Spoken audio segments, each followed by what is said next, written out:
안녕하세요. 메리츠 자산행의 조니 대표입니다. 오늘 제가 또 귀한 분을 모셨는데요. 지리에 아주 일가견이 있으신 분이에요. 근데 저는 이분 사실 몰랐는데 어느 모 방송에서 패널로 같이 출연했다가 제가 깜짝 놀랐어요. 그 지리에 대해서 이렇게 재밌게 설명하실 수도 있구나. 그래서 제가 관심 있게 보다가 최근에 책을 내셨더라고요. 부와 권력의 비밀, 지도력. 그러니까 지도를 설명하고 지도 설명하시면서 그 부의 축적 과정, 부자가 되는 사람들의 그런 이야기. 그래서 제가 그 책을 읽어봤는데요. 너무 재밌는 거예요. 그래서 드디어 출연하게 됐습니다. 인사하시죠. 안녕하세요. 저 지리학자 김희재고요. 저도 조니 대표님 팬이에요. 그래서 작년에 제가 이제 책을 쓰는 과정에서 대표님 뵀거든요. 근데 제가 정말 좋은 교훈을 얻었어요.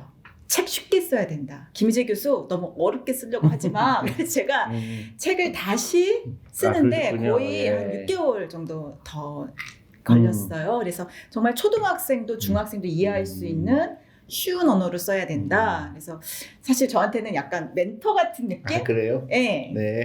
근데 저도 책을 읽어봤는데, 이게 어떻게 이렇게 많은 그 내용이 들어가 있을 수 있을까? 저는 책을 쓸 때 너무 쉽게 쓰다 보니까 비판하시는 분은 맨날 똑같은 얘기 한다. 그렇게 말씀하시는데, 제가 이 책을 보니까 너무나 많은 내용이 들어가 있어서 오히려 제가 소화하기 좀 힘들 정도로 많은 내용이 들어가 있어서 나이가 어리신 분서부터 연령이 많으신 분들 다 읽어도 굉장히 재밌구나 하는 생각을 느꼈습니다. 저는 이제 중고등학교 때 제일 싫어하는 과목이 지리였어요. 저도요. 그랬나요? 저도요. 근데 그 당시는 제가 공부하는 거를 지도는 무조건, 지리는 맞아요. 무조건 외우는 거. 암기하는 게 많잖아요. 그리고 뭐 산맥 이름 외우고. 그렇죠. 저도 싫었습니다. 강 이름을 다 배우고 뭐 맞아요. 영산강은 어떻고 뭐 무슨 강은 어떻고 낙동강은 어디서 어디까지고 몇 킬로고 이제 이런 걸로만 봐서 저는 지리 시간이 되게 싫었는데 제가 지리라는 게 이런 게 이렇게 의미가 있구나. 그래서 제가 과거를 둘러보니까 지리를 아는 사람과 모르는 사람의 차이는 엄청나겠구나 하는 생각을 들게 됐어요. 그래서 지도의 중요성에 대해서 저랑 같이 한번 그 탐험하는 시간을 가졌으면 합니다. 좋습니다. 네. 탐험, 예, 모험 좋습니다. 그래요. 어떤 얘기부터 할까요? 일단 저는 제 고백부터 좀 해야 될 것 같아요. 하셨으니까.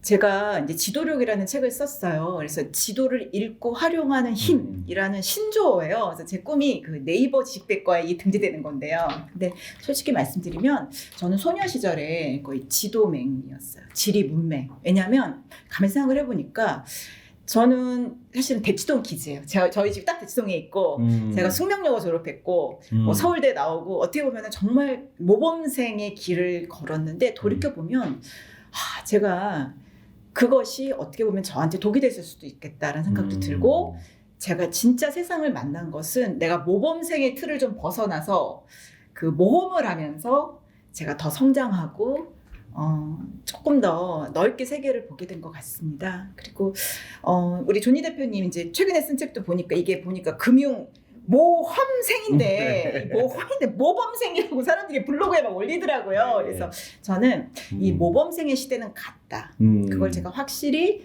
오늘 좀 말씀드리고 싶은 게 제가 지금 경인교대라는 그러니까 옛날 인천교대예요. 근데 대표님도 인천에 사셨었다고요. 네, 옛날에. 그래서 저는 네. 옛날 인천교대가 지금 경기도랑 합쳐져서 경인교대라는 초등학교 교사를 양성하는 기관에서 제가 한 벌써 12, 13년을 제가 근무했거든요. 근데 너무 한국 교육에 대해서 제가 안타깝고 모두가 노력을 하는데 이게 방향이 잘못된 거예요. 그래서 결실도 못 얻고 특히 급변하는 세계에 애들이 적응을 못해. 이 교육을 받으면 저처럼 약간 지리 문맹, 지도맹이 될 확률이 높아서 너무너무 그 부분이 안타깝습니다. 그래서 오늘 대표님하고 그 한국 교육의 문제에 대해서 그렇죠. 또 엄마의 중요성? 우리 오늘 조니 대표님 엄마 얘기도 들으실 수 있을 것 같은데 그 엄마가 얼마나 네, 맞아요. 그 힘을 주셨는지 그렇죠. 아들이 네. 모험생이 되도록 모범생 아니고 여러분 모범생 아닙니다. 예, 모험생이 되도록 어머니가 맞아요. 어떻게 기르셨는지 사실 저도 그 얘기 너무 듣고 싶어서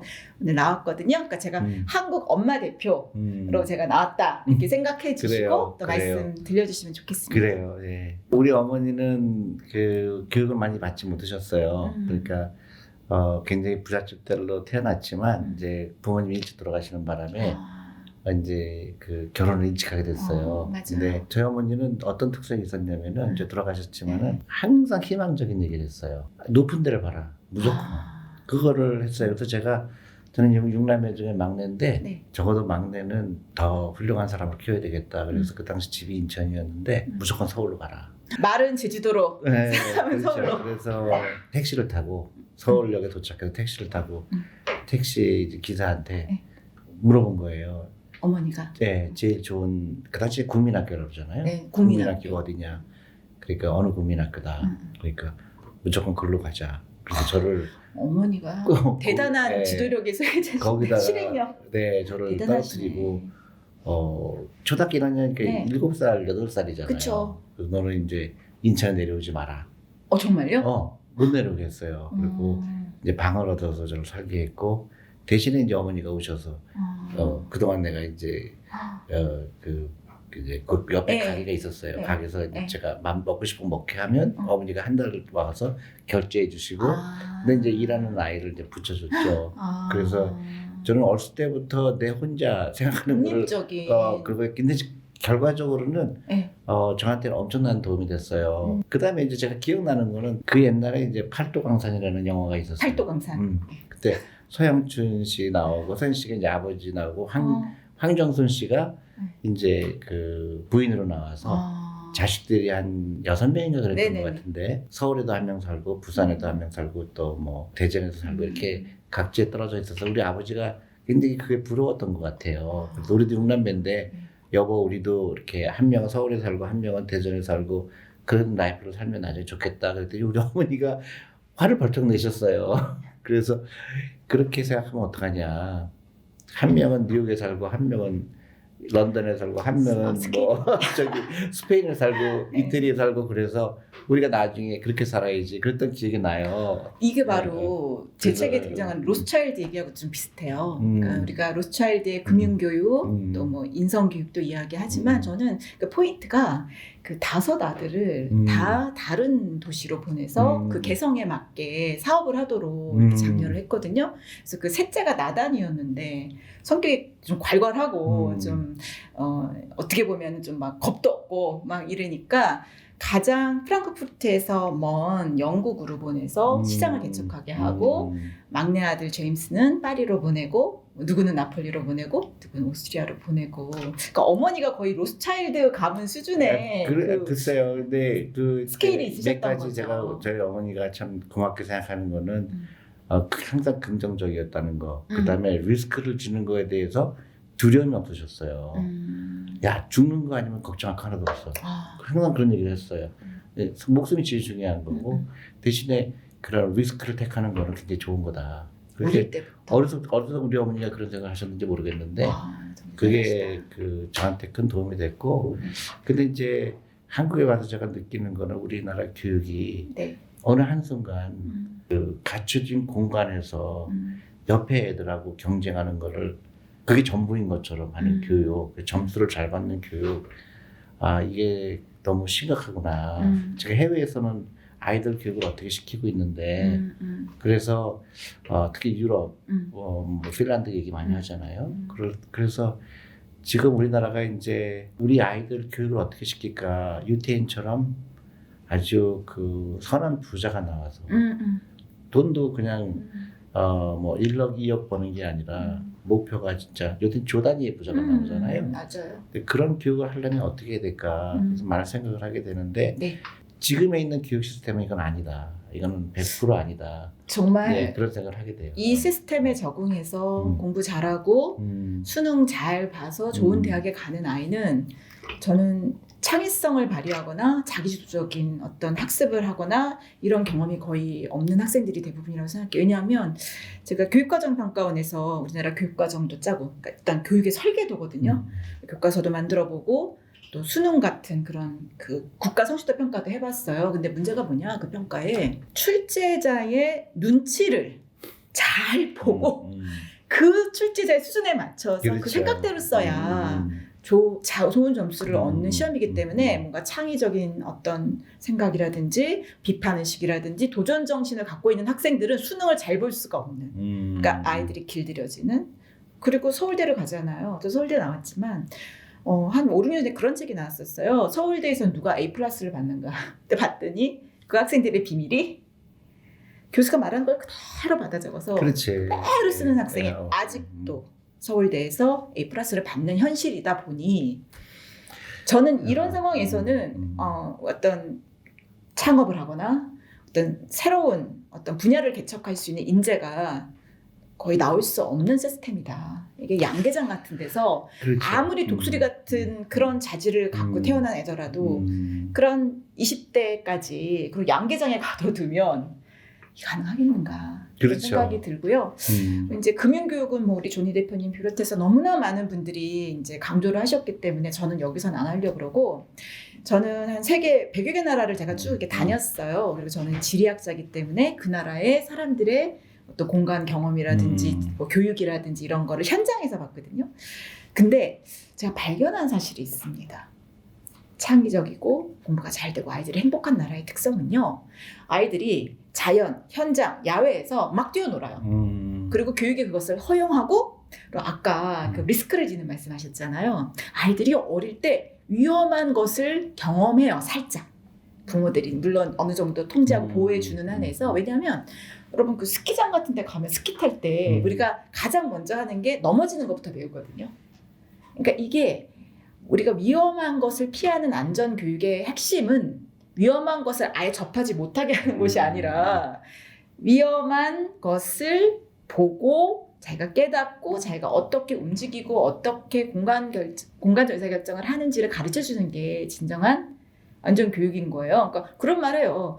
뭐 빨리 넘어질수록 더 좋다. 그렇지. 그래야 빨리 일어나는 걸 배운다. 실패도 빨리 네. 경험하는 게 좋죠. 근데 네. 너무 나이가 들어가지고 막 20대 넘어가지고 곱게 자라고 그냥 어떤 틀에 갇힌 인재였는데 갑자기 새로운 세상에 간다? 그럼 이제 패닉이 오는 거죠. 아무것도 그렇죠. 못하는. 그래서 아마 어머님이 저는 그 어린 시절에 근데 어머니 용감하세요. 어떻게 이제 택시 타고 기사한테 가장 좋은 초등학교로 가자. 그러니까 정말 저는 그런 실행력 대단한 분인 것 같고 세상을 아는 분이지. 저희 누나도 네. 이제 저희 누나는 이제 저희 어머니가 여성이 할 수 있는 가장 좋은 직업이 뭘까? 그래서 그래 보니까 네. 의사를 해라. 의사. 어머니가 찍어주신 직업이에요. 네, 어머니가 하라고 그랬어요. 아니 근데 당신은 사실은 여자가 실제 가는 게 최고다 이런 거라서 여자도 공부도 그런 안 걸 가르치고 하셨어요. 그랬잖아요. 어머니도 그래서 공부를 많이 못하셨다고 네. 하셨잖아요. 근데 어떻게 딸한테 그런 말씀하시지? 그 당시는 굉장히 이제 의아하게 생각했죠. 네. 왜 그렇게? 그리고 이제 어머니가 네, 그 당시에 저희 누나가 이제 의사가 됐는데 네네. 미국에 가라. 어머니가요? 뜬금없이 미국에 가라. 딸한테? 네, 큰 물에 가서 놀아야 된다. 시집 가라 이런 말 안 하고 그런 얘기 안 하고. 큰 물에 가서 놀아야 된다. 네, 좀 대단하시다. 그렇게 해서 그때 그냥 그 당시 거의 강제로 보내기시다시피 했죠. 근데 하여튼 여러 가지 그 제 경험도 그렇고 봤을 때 저는 왜 한국 교육에 대해서 이게 관심을 갖냐면요. 네네. 저도 마찬가지로 이제 마케팅 때문에 많은 이제 세계를 돌아다니면서 각 나라의 그런 특징을 보게 됐는데 한국 같은 나라가 없는 거예요. 그렇죠. 이렇게 열심히 이 포텐셜이 엄청난 나라다. 나라예요. 이렇게 근데 열심히 일하는 사람들이 없죠. 없어요. 그리고 네. 또 하나 저는 한국이 잘 될 수 있다고 생각하는 이유는 네. 한국처럼 시련을 많이 겪은 나라가 없어요. 그러네요. 제가 보니까 2년에 한 번씩 중국으로부터 아니면 뭐 일본으로부터 침략을 안 당한 적이 없더라고요. 그러니까 그래서 애들이 물어봐요. 우리나라 왜 이렇게 전쟁이 많냐? 그래서 제가 그랬어요. 야, 북극에선 전쟁 별로 없다. 우리나라가 너무 입지도 좋고, 그렇지. 너무 좋기 때문에 그렇지. 이게 오는 거지. 그렇죠. 막 그 러시아 뭐 이렇게 막 꽁꽁 얼어붙은 동토는 아무도 거기서 전쟁 안 하잖아요. 그죠? 관심이 없죠. 관심이 없는데 여기가 그렇죠. 좋은 위치. 너무나 좋은 위치고 그러니까 다 그런 맞아요. 열강들이 침략을 일본도 찝쩍거리고 그랬죠. 뭐 다 그런 거잖아요. 그렇게 침략을 당했는데도 불구하고 살아남았어. 고유 문화가 있다는 맞아요. 거는 사실은 저는 이런 나라는 없는 거예요. 맞아요. 대부분 맞아요. 이제 흡수가 돼서 이제 강대국에 또는 유대인처럼 나라를 뺏겨서 이렇게 그렇죠. 떠돌든지. 근데 우리는 그런 적은 없었잖아요. 그렇죠. 어쨌든. 대단한 그래서 거예요. 공통적으로 유태인과 한국이 너무 비슷한 거예요. 이게 그 어떤 그 2년마다 그런 시련을 겪으면서 그 우리나라 고유의 음식이 있고 언어가 있고 맞아요. 글자가 있고 이거는 사실은 우리만 모르는 사실이에요. 우리 한국이 갖고 있는 그 경쟁력을 맞아요. 우리만 모르고 있구나. 이거 저는 전 세계를 다녀보면 세상에 이 대한민국은 엄청난 포텐셜이 있다. 그렇죠. 근데 이제 우리가 안타깝게도 잘못된 교육을 받고 있는 거예요. 맞습니다. 근데 이제 제가 많은 분을 만나서 자녀가 그렇게 하지 마세요. 아이들 재우세요. 근데 이제 현실적인 문제가 그것도 이해가 가요. 나도 그걸 동의한다. 근데 우리 애가 공부를 못하게 됐을 때 가질 수 있는 좌절, 그 다음에 한국 시스템에서 모든 걸 시험으로 하려고 하는 그런 시스템에서 어떻게 이렇게 말을 쉽게 하냐. 그래서 나도 부모 된 입장에서 좀 우리 애가 좀 더 자유롭게 놀고 싶게 하고 그런데 현실은 그렇지 않은데 그걸 어떻게 극복하냐. 그에 대해서 어떻게 대답했어요? 그리고 본인은 서울대 나오셨잖아요. 근데 제가 그러니까 서울대 나와서 할 수 있는 일은 좋은 기업에 들어가는 거. 시험으로 할 수 있는 최고는 사실은 좋은 기업에 입사해서 들어가는 거잖아요. 근데 제가 사실은 그 삼성에서 최초로 대학교를 졸업한 여성을 뽑는 공채 1기예요. 그러니까 운도 좋았던 거고 그 전에는 사실은 여성이 대학을 나와도 취직할 데가 없었어요. 그런 시절이 있었습니다, 여러분. 그래서 근데 제가 어떻게 운이 좋게 그때 막 이건희 회장님이 뭐 이렇게 신경영 이렇게 할 때라 뭐 마누라 빼고 다 바꿔라 뭐 이런 막 강력한 그 리더십 발휘하실 때라 여성을 처음 뽑을 때 제가 들어갔어요. 근데 제가 시험만 잘 보는 인재. 그때는 인재도 아닌 거지. 그냥 시험만 잘 보는 정말 편협한 모범생이었는데 열심히 살긴 했어요, 정말 솔직히. 근데 제가 삼성 가서 딱 느꼈어요. 나는 이 회사에서 도저히 내가 살아남을 수가 없구나. 내가 부족한 게 너무 많구나. 그런 것도 많이 느꼈고 내가 계속 여기서 근무하다가는 내가 과로사겠구나라는 생각도 들었고 당시 여자가 아무도 없으니까 그러니까 전 회사의 대졸 여사원은 저 하나인 상황. 그리고 유니폼을 입었어요. 그때 몸에 딱 붙는 유니폼을 진짜로? 입고 네. 그래서 그때 와. 7사제였는데 저한테는 4.7제였어요. 왜냐면 제가 브라질의 어카운트랑 하니까 딱 12시간 차이가 나요. 그러니까 그때는 이메일도 없고 그런 때라 팩시밀리로 왔다 갔다 했었던 때거든요. 그때 93년 이럴 때니까. 그러니까 아침에 제가 7시에는 나와야 6시에는 나와야 걔네들이 6시 7시에 맞춰지는 거예요.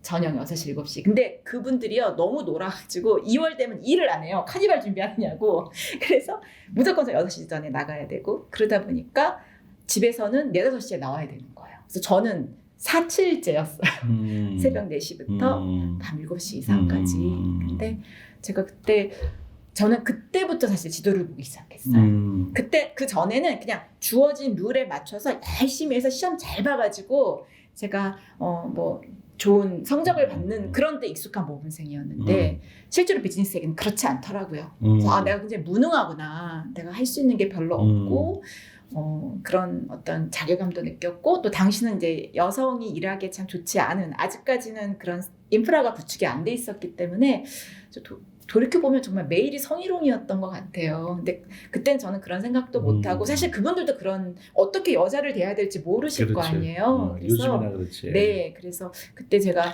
참 피곤하고 참 힘들고 그랬는데 그래도 마음속에는 나 뽑아줘서 너무 고맙다. 그런 기분으로 다녔던 거예요. 그래서 제가 그때 이제 누구를 탓할 수도 없고 그죠? 제가 선택한 길이잖아요. 그렇다고 뭐 제가 상사한테 어떻게 해서 정말 잘해주셨어요. 저한테 많은 권한 주시고 그때 최지성 삼성 사장이 저의 이제 직속 보스셨는데 굉장히 여성이라고 차별 안 하고 잘 대해주셨기 때문에 누구를 탓할 수도 없는데 굉장히 피곤하고 앞이 보이지 않고 내 한계는 느끼겠고 그런 순간에 제가 그때부터 사실 지도를 보기 시작했습니다. 저는 지리학과를 졸업했어요. 제가 지리교육 전공했는데 제가 이지망으로 그 지리교육과를 갔어요. 근데 사실 돌이켜보면은 뭐 아무것도 아닌데 그때 너무 편협한 모범생이었기 때문에 나 이지망으로 간 게 막 너무 자존심 상한 거야. 실망했겠구나. 나는 굉장히 공부 잘하고 막 나 전국 천등했는데 내가 근데 시험을 못 봐가지고. 요즘 분들은 1지망, 2지망이라는 걸 잘 모르니까 그렇죠. 잠깐 설명을 해주세요. 그게 지금은 이제 여러 군데 대학에 지원을 하시잖아요. 근데 그때는 딱 한 대학뿐이 못했고요. 거기서 이제 과를 1지망, 2지망으로 나눠서 했기 때문에 저 같은 경우에는 이제 좀 높은 과를 쓰고 이지망은 낮은 과를 썼던 거예요. 근데 이제 낮은 과가 된 거예요. 그렇게 일지망은 이제 탈락이 된 거고. 네, 그렇죠. 그러니까 이제 그게 이제 제 인생에는 약 네, 5점 같고, 약간 실패 같으니까. 실패 같고, 그리고 사실 제가 지리를 쓴 게 딴 게 아니고 좋아서 쓴 게 아니고 설마 내가 떨어지랴 이지망 되랴라는 생각으로 썼고, 그리고 당시 저도 지리를 별로 안 좋아했거든요. 왜냐면 그래서 암기해야 되고, 그리고 가만히 생각해보면 제가 지도를 볼 필요가 없었어요. 왜냐면 그냥 학교랑 학원하고 집만 왔다 갔다 하는 모범생이었기 때문에 지도는 그냥 이게 읽어도 맞아요, 뭔지도 맞아요, 모르겠고, 맞아요. 그리고 뭐 계속 암기를 하는데 내가 거기 갈 것도 아닌데 촬영 산명 내가 왜 암기해야 되지? 그러니까 반발심도 내가 있었고. 지리를 또 하나 싫어했던 이유가 뭐였냐면은 지금 생각하고 있었지만은 이제 지도 시간이 있는 날이 있잖아요. 네네네. 지리 시간이 있는 네네. 날은 그때는 지도를 갖고 와야 돼요. 세계 지도를. 뭐 사회과부도 이런 거. 근데 지도. 이게 무지하게 무거워요. 지도 책이 있어요. 책이 지도만 나온 책. 아, 그 책을 갖고 와야 돼요. 네. 그래서 이제 선생님이 지리부도. 어디 찾으라 그러면 뭐 어디 찾아야 되는 거예요. 그 지도. 근데 그게 이렇게 두꺼워요. 근데 그거를 그 당시 책 가방이 얼마나 무거워요. 네. 근데 그거를 갖고 와야 되니까 그래서 이제 지리 시간이 그래서 싫었던 이유가 하나가 있었고, 네. 그다음에 이제 무거워서. 다들 안 갖고 오니까 가끔 지도 검사를 해요. 안 갖고 온 사람들. 그러면 이제 매를 맞게 돼요. 그러니까 그것도 싫고. 지도하면 지리하면은 그냥 피하고 싶은 거. 저도. 그래서 그게 동감. 저도. 참 지금 생각하면은 조금 더 재밌게 가르칠 수 있었지 않았을까. 그러니까 이게 특히나 지리는 어떤 사람이 가르치냐에 따라서 음, 굉장히 재밌을 수도 그러니까요. 있고, 막 자기가 여행도 많이 하고 그런 사람은 재밌게 가르쳐요. 근데 그 지리뿐만 아니라 정말 우리 어떻게 교육 표현해야 될까요? 그러니까 저로서는 되게 감사한 일이죠. 여성을 뽑아줬으니까. 잘해주셨음에도 불구하고 늘 힘들고 피곤하고 불편하고 막 그런 느낌도 있었고 스스로의 한계도 느끼고 너무 답답해서 그때부터 제가 세계주를 펼치게 된 것 같아요. 내가 한국서 정말 노력해서 여기까지 올라왔지만 더 이상은 내가 앞이 보이질 않는다. 내가 이 조직에서 살아남기도 어려울 것 같고 내가 노력해도 잘할 수 없다라는 그런 한계를 딱 느끼니까 제가 지도를 펼치기 시작했는데 내가 한국 외에 어느 나라를 가면 내가 조금 더 능력을 발휘하고 살 수 있을까. 그래서 그때부터는 제가 지도를 봤어요. 근데 제 인생이요. 그렇게 스스로 지도를 펼치고 공간적으로 사고한 시기 그리고 그렇지 않은 시기로 제가 이렇게 인생을 나눌 수 있거든요.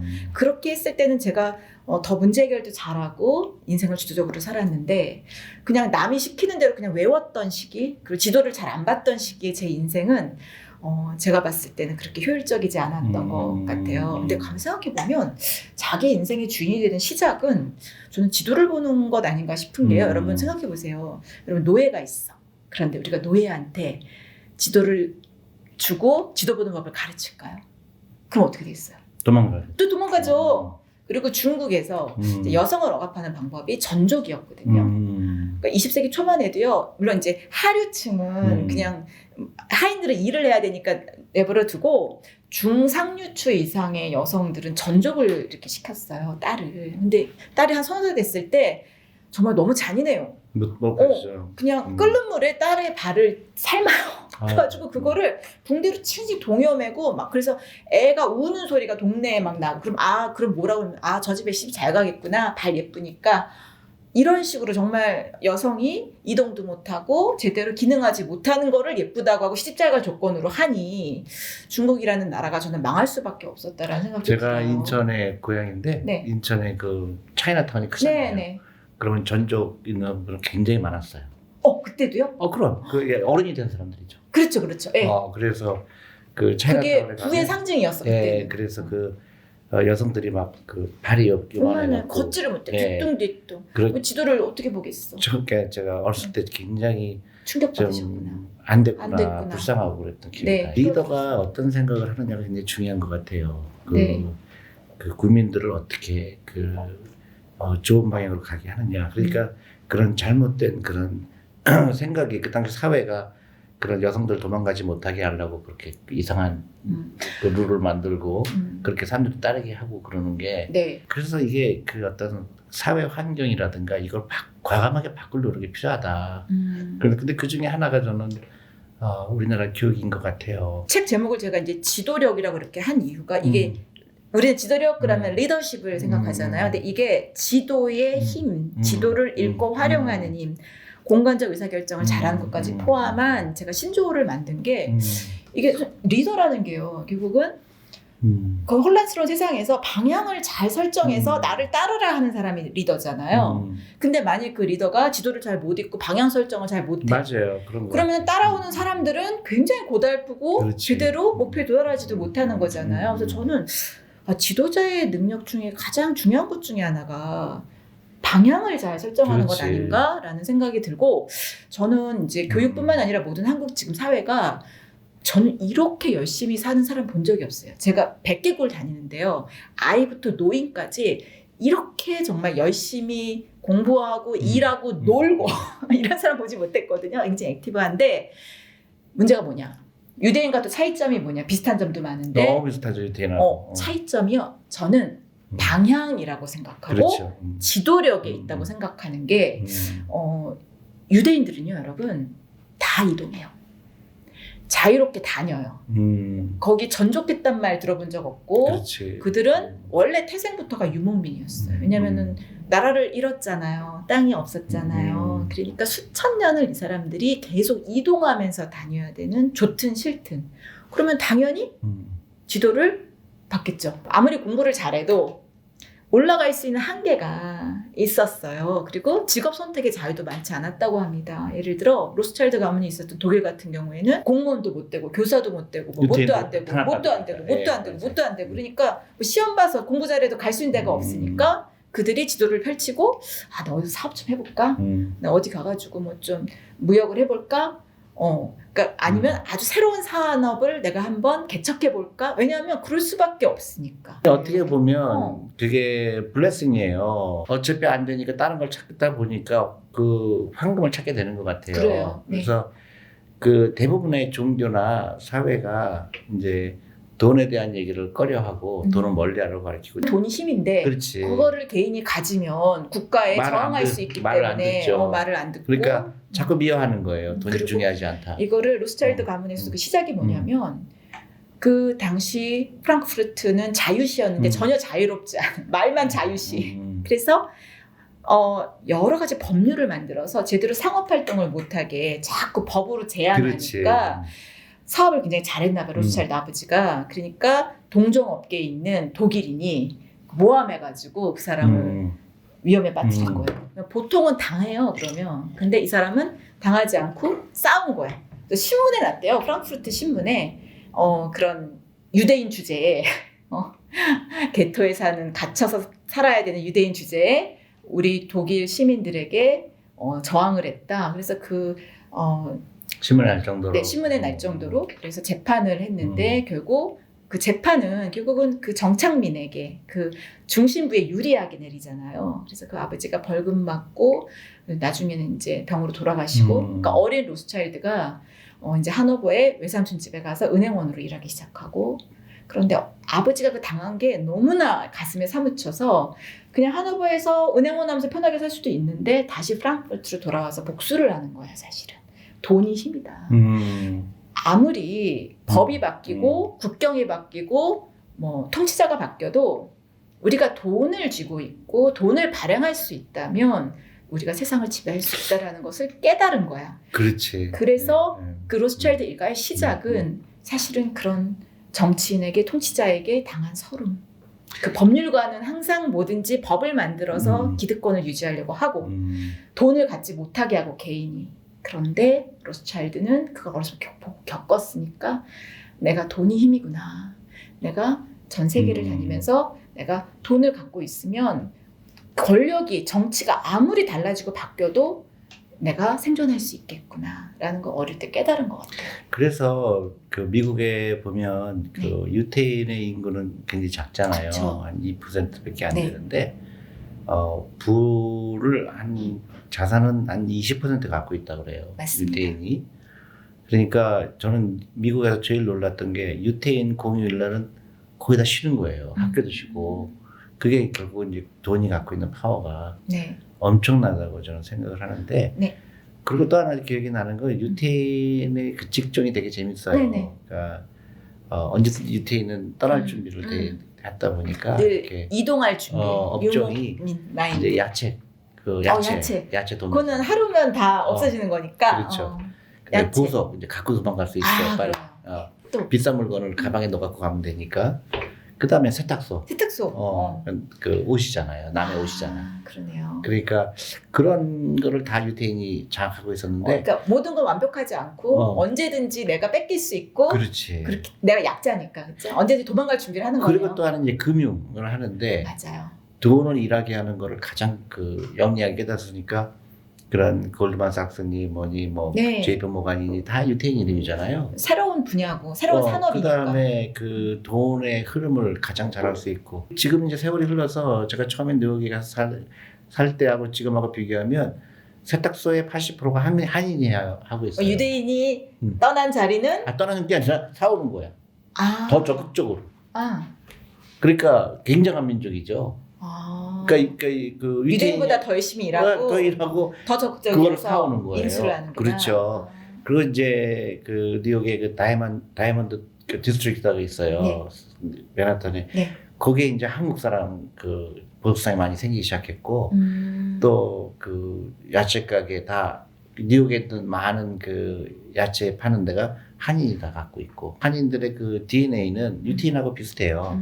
그래서 저는 한국에 들어와서 보는데 우리나라가 이제 그 교육 시스템을 바꾸고 돈의 중요성을 깨닫고 경제 강국이 되면 저는 그게 무슨 멀리 있는 얘기가 아니라고 생각하거든요. 근데 제가 한국에 있을 때 걸림돌이 뭐냐면 돈을 안 가르친다는 거. 그리고 아직도 시험에 매달리고 있다는 거. 그러니까요. 그렇죠. 그래서 지금부터 이제 저는 김희재 교수님이 쓴 책이 그런 면에서 하나의 큰 이정표가 되지 않을까. 그래서 근데 이런 부모님 이걸 보시는 부모님들도 그렇게 생각할 거예요. 다 이해하는데 당신은 서울대 가지 않았느냐. 근데 만약 우리 아이들이 대학도 못 가고 그러면 사실은 그 리스크를 질 수가 있느냐. 특히 한국에 사는데 이제 그런 질문을 되게 많이 받아요. 너무 이상적인 얘기다. 이제 교육에서 정말 중요한 것은 저는 동기부여라고 생각하고 어떤 사람의 각각의 고유한 재능들이 있고 특성들이 있잖아요. 그러면 사실 진로교육이라는 게 지금 어떻게 하냐면 심리 검사에 갇혀 있어요. 그래서 얘는 무슨 형. 저는 21세기 진로교육은 그런 게 아니라고 생각해요. 제가 아까 맹모 삼천지교 말씀드렸는지 맹자가 잘 성장할 수 있는 곳으로 어머니가 환경을 옮겨다니고 이사 다니셨잖아요. 근데 이제는 우리 아이의 특성을 이해하고 이 아이가 굉장히 재밌게 배울 수 있고 또 어떤 이 아이의 특성이 장점이 될 수 있는 그런 환경을 경험하게 해주는 것이 저는 진로 교육이 아닌가라는 생각이 들고 이제는 약간 부모님도 스케일을 조금 넓히셔서 어떻게 보면 한국 지도뿐만 아니라 세계 지도를 보고 우리 애가 이런 특성이 있는데 얘가 이 장점을 발휘하려면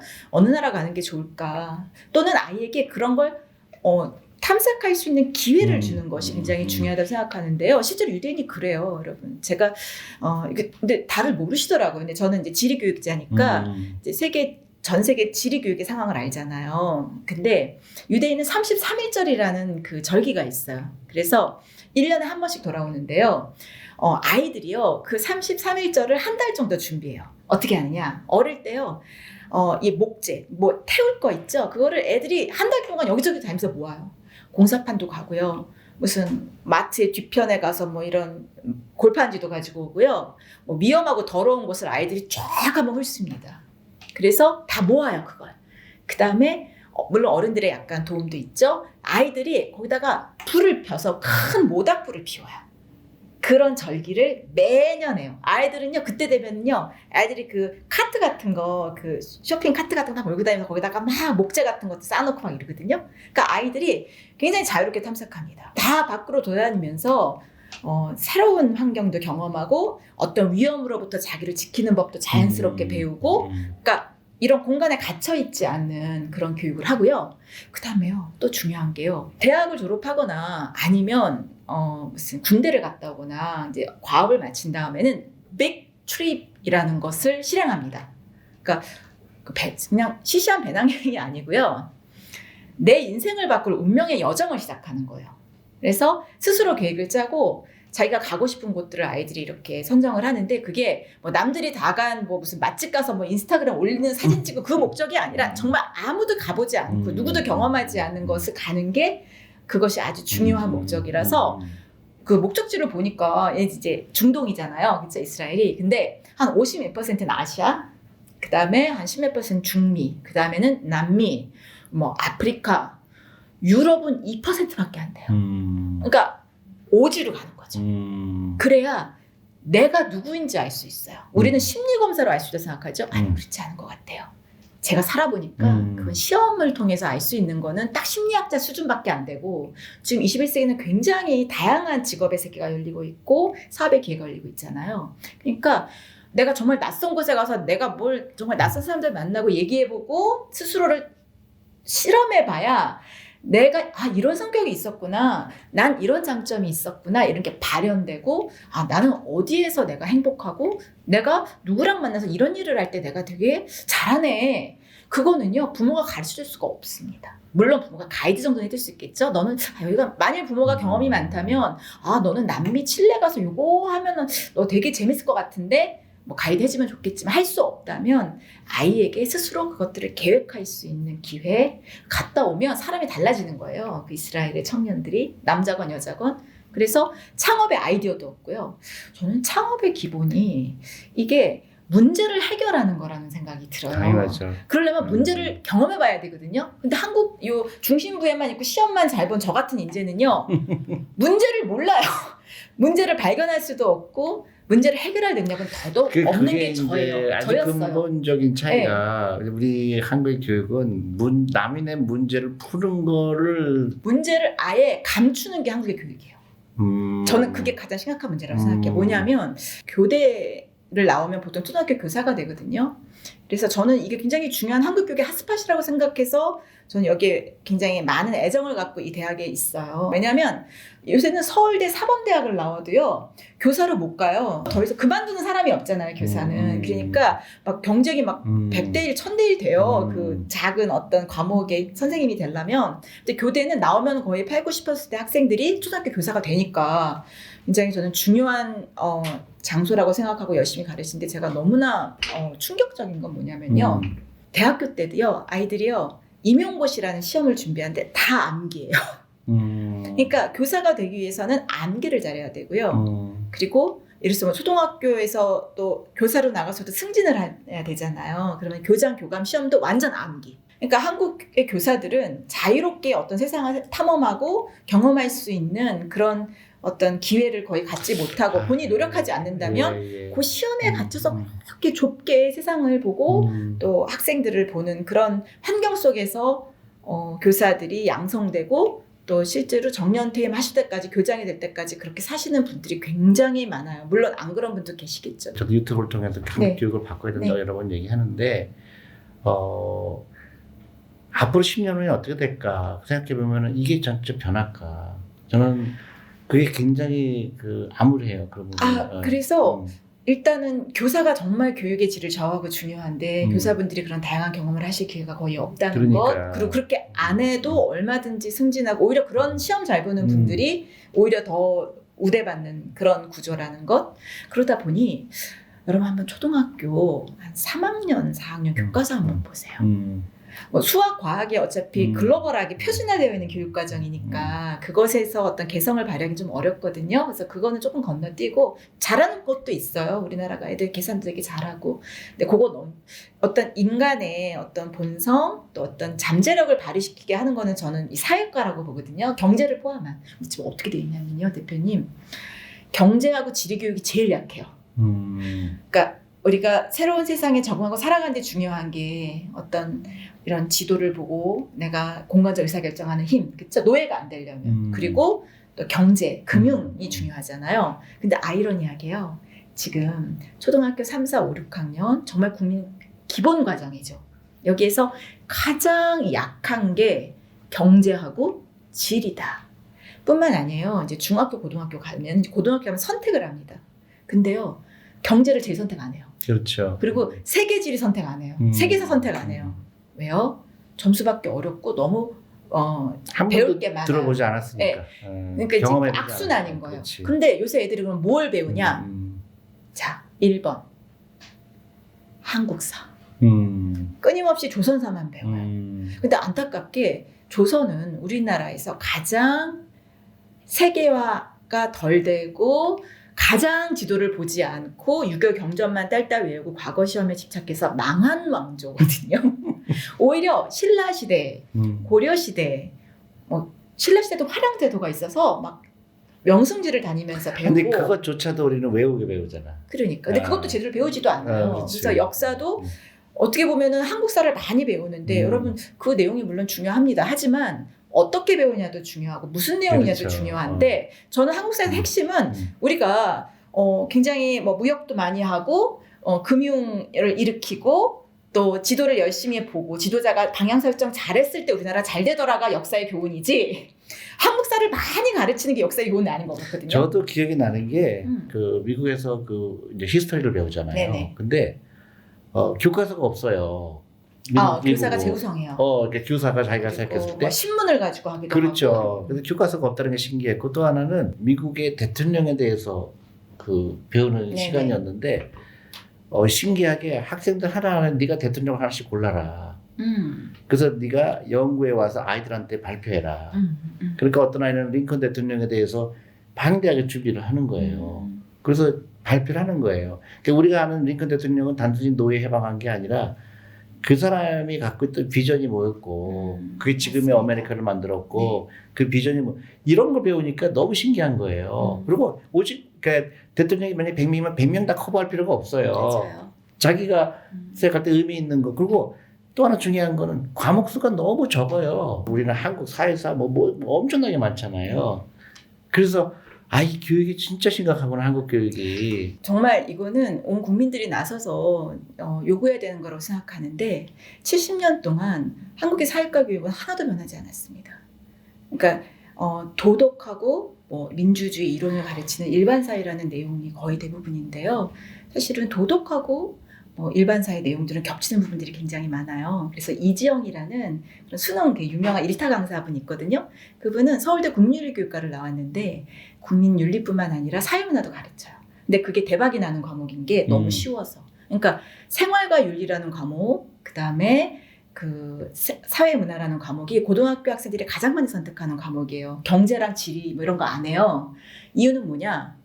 암기할 게 적고 내용이 쉬워서 국어 같아요. 거의. 그래서 별로 안 배워도 쉽게 점수를 얻을 수 있기 때문에 대한민국의 거의 모든 고등학교 학생이 그 과목을 신청해서 들어요. 그러니까 금융문맹이 늘어날 수밖에 없는 거예요. 그러니까 초, 중, 고에서 국민들이 기본적으로 받는 교육 안에서 경제교육 거의 안 하고 그것도 이제 무슨 경제학의 이론을 좀 쉽게 가르치는 수준이기 때문에 생활과 유리되어 있죠. 경제학자들은 사실은 경제활동에 대해서 통찰력이 많은 분들이 하는 게 아니라 어떤 수학 공식 같은 이론을 가르치는 분들이 많잖아요. 그러다 보니 근데 그것마저도 안 가르치는 거예요. 그리고 지리도 안 가르치고 주로 역사나 이런 민주주의 이론만 주로 가르치다 보니 어떻게 보면 살아가는데 굉장히 힘이 되고 급변하는 세계에서 생존력을 높일 수 있는 교육인데 그것만 축소시키고 오히려 막 정치나 민주주의 이론이나 뭐 그렇죠. 윤리나 윗사람한테 복종해야 되고 뭐 어째야 되고 뭐 이런 약간 고리타분한 70년 전 내용을 그대로 가르치는 그런 문제 또는 그래요. 법이라든지 이런 맞아요. 부분들. 그래서 저는 좀 국민 여러분들께서 우리가 동학 주식운동 하듯이 저는 동학 지리운동? 동학 지도운동이라고 일단은 저는 얘기를 했고요. 정말 세계 지도를 펼치고 좁은 교과서에 갇혀 있고 수능에 갇혀 있는 것은 저는 자식에게 굉장히 부담을 주고 여러분 그거 아셔야 됩니다. 그러니까 돈도 많이 들죠. 난 그것도 굉장히 큰 문제예요. 사교육도 문제지만 저는 그보다 더 근본적인 문제는 그러면 그 교육이 정말 그 아이가 앞으로 100세 시대인데 나머지 80년 인생을 주도적으로 살 수 있게 시켜주는 공교육이었냐를 물어봐야 되고 그 내용이 도대체 어떤 내용인지를 우리가 한번 들여다는 봐야 된다. 왜냐하면 교과서 내용이요. 다 70년 전 내용이에요. 세상은 급변했는데 교과서는 그대로야. 근데 너무 안타까운 건 그거를 애들이 열심히 배워. 암기해. 그래서 수능 시험 봐. 그리고 다 까먹어. 뭐 수학, 과학은 제가 조금 다르게 얘기하겠지만 어쨌든 이런 교육에 있어서 정말 이 공교육 안에서의 그런 문제점을 우리가 조금 생각해보고 사교육도 나쁜데 그 내용은 더 유효기간이 지난 시기라는 거. 요즘화 얘기 좀 해보세요. 이게 굉장히 흥미로운 얘기인데 요즘화 회장님이 한국에 대해서 어떻게 얘기했는지. 네. 그래가지고 너무나 한국 사람들이 유대인 못지않게 열정도 있고 노력도 많이 하고 영리하고 똑똑하고 근데 부족한 게 딱 있더라. 유대인은 창업을 할 때 세계주를 펼쳐놓고 뭐 조그마한 오피스라도 있을 거라고 상상을 하고 글로벌 시장을 가지고 계획을 세우는데 한국 사람들은 좁게 한국만 딱 보더라. 그렇게 딱 지적을 하시더라고요. 그리고 그러다 보니 이제 어떻게 되겠어요? 한국만 보니까 시장이 자꾸 줄어들고 이게 레드오션이 되어가는 거죠. 그래서 그런 것도 되게 안타까워 하셨어요. 네. 그 이스라엘의 그 창업 비율이 이제 세계에서 1등이래요. 네네. 대학생들이 네네. 그 창업 비율이. 근데 그 굉장히 큰 회사가 하나 있죠. 이스라엘에서 나온 회사 모빌아이라는 회사가 그 전기 자동차 자율주동하는 거를 카메라로 이렇게 조절하는 거거든요. 근데 우리가 사람이 눈으로 자동차가 거리가 어떻고 그런 걸 인지하잖아요. 네네. 근데 이 사람이 자기 집에서 그 창업을 한 거예요. 그 눈으로 네. 그 차를 제어하는 거를. 그래서 이제 테슬라 같은 데 보면 그 카메라가 여러 개 있잖아요. 결국은 이제 팔았죠. 인텔에 팔았는데 시가총액이 엄청나게 팔았죠. 근데 한국은 전부 배터리 얘기만 해요. 그러니까요. 그러니까 쉬운 빅픽처를 못 보는 거고 쉬운 거. 작은 거 눈에 딱 보이는 거 그 다음에 그냥 대규모 투자가 들어가는 거 그냥 그 사고에 뭐 배터리 자체가 나쁘다는 건 아니지만 그러니까요. 왜 그 조금 더 글로벌하게 보면 거기에 가장 핵심인 그거를 우리 한국 사람들처럼 영리한 사람들이 없고 그런 능력이 되는데 그 시야가 좁고 그러니까 한 가지밖에 생각 안 하는 세계 지도를 보고 이렇게 넓은 빅픽처를 보고 하고 그렇다 보면 사실 조금 실수해도 괜찮고 그렇지. 본인도 이렇게 넘어갈 그렇지. 수가 있는데 막 그 내신, 뭐 수능, 뭐 이렇게 시험 그러니까 똑같이 하는 거에 너무 거기에 이렇게 다 이렇게 경직돼 있다 보니까 자기가 사실은 백조가 될 수도 있는데 그냥 양계장 닭처럼 계속 살게 되는 그래서 그게 너무 사실은 안타까운 거죠. 그래서 그 공교육 말씀하셨는데 한국의 공교육이 무너졌다고 얘기했는데 사실은 그 미국에 있는 공교육과 한국에 있는 공교육을 보면 한국의 공교육이 훨씬 잘 돼 있어요. 일단 교사의 질이 높잖아요. 그렇죠. 근데 미국에서는 공교육이 잘못된 공교육을 그 유태인들이 계속 그 요구를 해요. 그래서 미국은 공교육이 다 좋지는 않은데 뉴욕만 좋아요. 어떻게 그렇죠. 보면. 근데 그게 유대인 비중이 높아요. 그렇죠. 아니 그렇게 계속 학교에 그 인볼브를 하는 거예요. 왜 교과 과정이 이러냐, 아이들을 왜 이렇게 안 가르치냐, 계속 요구를 하는데 한국은 멀쩡한 공교육을 엄마들이 망친 거예요. 사실은.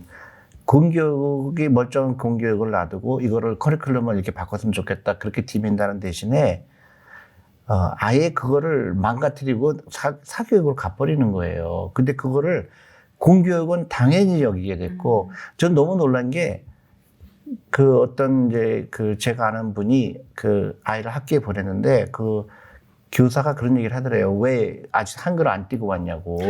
그러면은 저는 학부모님들이 제가 이제 초등학교 교사 양성한 데 있으니까요. 학부모님들이 요구하셔야 됩니다. 우리 아이에게 맞는 교육을 해주세요라고 요구하셔야 그렇죠. 되고요. 공교육에 해야 되는데 공교육이 그리고 학원 가라고 가르치는 제가 거예요. 이제 스웨덴이나 핀란드 같은 데 가보잖아요. 그러면 학생들의 교육 과정이 다 다릅니다. 한 교실에서 이해는 이거라고 이해는 이거라고 다 다르게 교사가 접근해주고 컨설팅하고 이러거든요. 그래서 저는 국가가 해줄 수 있는 가장 큰 서비스는 공교육이라고 생각해요.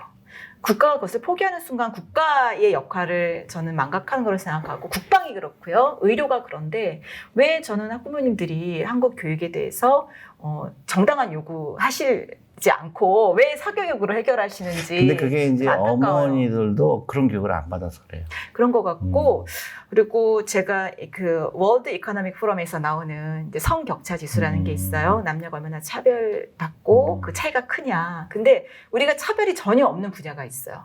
그거는 문해력, 어떤 교육은 비슷해요. 그리고 건강. 여성과 남성이 다 건강해요. 그래서 그 1등이에요. 그런데 우리나라가 경제에서는 127위예요, 여성이. 그러니까 어떻게 보면은 엄마들이나 여성들이 돈 벌 수 있는 기회도 별로 없고, 그리고 저는 경력 단절이라는 말을 제가 너무너무 싫어하거든요. 왜냐하면 저도 애를 키워봤는데 애를 키운다는 거는 경력 단절이 아니라 이거는 군대 가는 것 같은 경력 강화야. 애를 키우는 게 너무나 힘들고 또 다양한 문제를 해결해야 되고, 그래서 저는 그런 단어도 이렇게 여성들에게 되게 걸림돌이 되는 것 같고, 그리고 야, 너 나중에 공부자 소용없어. 이뻐서 시집 가는 게 최고야 라고 생각하는 어떤 보수적인 어른들의 그런 마인드도 아니 근데 그거는 맞는 많이 것 바뀐 같아요. 것 같아요. 근데 이제 하우에 대해서 어떻게? 그게 좀 이슈가 된 것 같고, 지금 한국 인구가 5천만인데 네. 2,500몇 명은 여성 아니에요. 네. 근데 그거를 어떻게 활용하느냐에 따라서 이 엄청난 국력의 차이가 되는 거예요. 맞아요. 근데 지금 한국은 안타깝게도 그 여성들의 경제 뭐랄까요, 경제에 기여하는 그 비율이 세계에서 꼴찌예요. 그러니까요. 그래서 제가 안타까운 거는, 제가 그 연대 경영대학원, 여대인데 그 경영대학원에 갔는데 그 금융 전문으로 하는 MBA 프로그램이 폐쇄가 된대요. 왜요? 아웃감도 관심이 없는 거예요. 뭐에 관심 있는 거예요? 그러니까 우리가 흔히 얘기하는 경영, 뭐 마케팅 이런 거는 관심이 있는데, 지혜 그 중에 핵심인 금융은 너무 어려워 보이고 그 고정관념이 있는 거죠. 저기 주식 투자하는 건 나쁜 거야. 아니면 그런 잘못된 교육의 이제 산물이라고 생각해요. 근데 주식 투자도 잘하려면 일단 이제 경제를 왜 알아야 되고 또 주식을 왜 해야 되는지는 우리 조니 대표님께서 쫙 문을 열어주셨잖아요. 진짜 지난 70년 동안 어떤 한국의 경제교육자 또는 뭐 사범대 교수, 뭐 교육부도 못한 일을, 사실 동기부여가 제일 중요한데 그거를 이제 열어주셨잖아요. 근데 사실은 그 다음도 중요하잖아요. 계속 신문도 읽고, 그러니까 주식 투자라는 하고, 거는 장기적으로 보유하고. 아니 주식 투자라는 거는 굉장히 그 공부하고는 전혀 관계가 없어요. 예를 들면 남들이 하는 거 따라가서는 주식해서 절대로 돈 못 벌어요. 그러니까 예를 들어서 미국의 월스트리트 가서 보면 거기 그 트레이더들 있잖아요. 네. 그 사람들 학벌이 어떻게 되는지 아세요? 딱 고졸이에요. 중학교 때, 고등학교 때 거기서 수습사원으로 들어가서 그 트레이딩을 배운 사람들이고 돈을 많이 벌어요. 근데 이게 왜 이 주식이라는 게 굉장히 그 재미나냐면, 서울대 나온 사람과 초등학교 나온 사람과 차이가 없는 거예요. 그거는 미래를 예측하는 거거든요. 그렇죠. 미래에 어떤 일이 일어날 거는, 그런 상상력이 풍부한 사람이 승리하게 돼 있지. 맞아요. 내가 그 뭐 시험을 잘 보거나 이런 사람들은 절대로 좋은 투자가가 못 돼요. 그 상상력 얘기하셨으니까. 상상력이죠. 그 강방천이라는 그 투자자분도 전라도 섬에서 태어나셨더라고요. 그러니까 뭐 서울에 오신 일도 없고 그분은. 그래서 라디오를 들으면서 세상 돌아가는 이야기를 배우고, 그리고 초등학교 1학년 때부터 그분이 지도책을 보면서 그 뉴스를 듣는 순간 지도를 찾아보면서 이렇겠지 하고 상상하신. 그래서 자기 첫 번째 선생이 라디오와 지도였다. 그렇지. 그 얘기를 계속 하시고. 저랑 이번에 책을 같이 내요. 정말요? 역시. 이번 달 말쯤이나 아니면 다음 달 초에 나올 것 같아요. 제가 이렇게 보니까 이런 조니 선생님도 신문 배달도 하시고 막 이렇게 스트릿 스마트하게 어머니 영향으로 그렇게 경험을 하신 거 아니에요? 그거 아니고, 저는 이제 우리 어머니는 이제 교육률이 높으셨고 저를 이제 서울에 떨어뜨렸지만 이제 애프터 서비스가 없었어요. 애프터 서비스? 그러니까 그럼 혼자서 공부하신 거예요? 아니요, 집이 어려워졌어요. 부도가 났어요. 아버지 부도 나서? 초등학교 4학년 때 기억이 나요. 막 그 은행에서 차압이 들어오고. 딱지 붙고. 굉장히 부잣집이었죠, 사실은. 그때 거의 로스차일드랑 좀 비슷해 스토리가. 그래갖고 정말 돈이 없었어요. 그래갖고 원래 부잣집이었는데 아버지가 아주, 건설업 하셨다고. 네, 근데 들었어요. 완전히 망했죠. 그래갖고 인천에서 큰 건설업 하셨대요. 그 집도 다 뺏기고 차압되고 이제 그런 걸 겪었는데, 그렇기 때문에 저는 이제 돈에 대해서 좀 공부를 하게 됐고. 근데 이제 그 얘기 나요. 그 나한테 정말 상 교육은 이제 신문 배달도 했고 했는데, 그 초등학교 친구들하고 그 세검정에 놀러 갔어요. 근데 그때 버스비가 5원이었어요. 버스 갈 때 5원, 올 때 5원. 그동안 도시락을 싸고 갔죠. 근데 너무 사 먹고 싶은 게 많잖아요. 그렇죠. 아이스크림도 사 먹고 싶어. 5번인 거예요. 그래서 이제 돈이 빵이죠. 용돈이 빵원. 걸어가야 돼 이제. 광화문까지 걸어가야 되는 네. 거예요. 그 서금정에서. 근데 그 조그마한 아이가 얼마나 힘들겠어요. 근데 이제 한 아이가 계속 경제적으로 어려웠던 애인 것 같아요. 그 경험이 있대요. 아이스케이키. 아이스키를 팔아본 경험이 있다는 거야. 아이스케이키 이러고 팔려다니는. 그래서 네. 그 친구가 우리 그 장사하자. 창업. 그래서 6명인데 이제 창피하잖아요. 그 하는 게. 그래서 2명이 한 조를 잃어갖고 한 명은 이제 그 가랑을 매기로 하고 한 명은 이제 그러셨구나. 소리 지르게 됐는데 가니까 이제 그 주는 거예요. 그 네. 도매상에서. 원가가 거의 없지. 근데 하나에 5원에 파는 거예요. 근데 그 도매상 가격은 그냥 3개에 10원을 주는 거예요. 그러니까 33% 마진이죠. 그래서 이제 그거를 하고 하는데 무지하게 초조하잖아요. 네. 소리를 질러야 되는데. 지도력이 필요합니다. 어디 가서 팔아야 잘 팔리는지. 이제 그 당시는 그 생각이 그게 못했고, 없었어. 그래갖고 이제 나름대로 돌아다녔는데 네. 이건 녹잖아요. 그렇죠. 근데 초조하기 시작했잖아요. 그리고 이제 팔리진 않아요. 생각 안 팔려요. 그게. 돌아다녀도. 근데 이제 딱 생각을 한 네. 게, 사람들이 가장 사 먹고 싶을 때가 어딜까? 아, 그래서 어딜까? 그래서 좋아, 좋아. 산으로 올라가자. 그러면 사람들이 올라가면서 얼마나 목마르겠냐. 산 중턱에 있으면 되겠다. 그래서 완전 지도력의 달인이야. 그래서 이제 중턱에 갔죠. 지도력 갔더니 보고 생각하신 거야. 5분 안에 다 팔린 거야. 줄을 서서 파는 거예요. 그래서 역시. 너무 신난 거야. 그래서 막 빨리 내려와서 다시 또 뛰어갖고 팔고 또 내려왔다 팔고 이제 그 오후 내내 했는데 생각하지 못한 게 있었던 거예요. 동네 깡패가 있는 거야. 한국에서 그렇잖아요. 삥 뜯는 사람 장사가 잘 되니까 삥 뜯어 항상. 한 10명이 와갖고 아이스크림을 그게 문제야. 다 먹고 잘 되면. 그냥 가는 거예요. 그래서 왜 그냥 막 꼬마니까 뭐 그래서 이게 또 나한테 한국의 굉장히 이게 상황이- 세금이구나 이게 그러니까 로케이션에 대한 세금이구나. 그리고 미치겠다.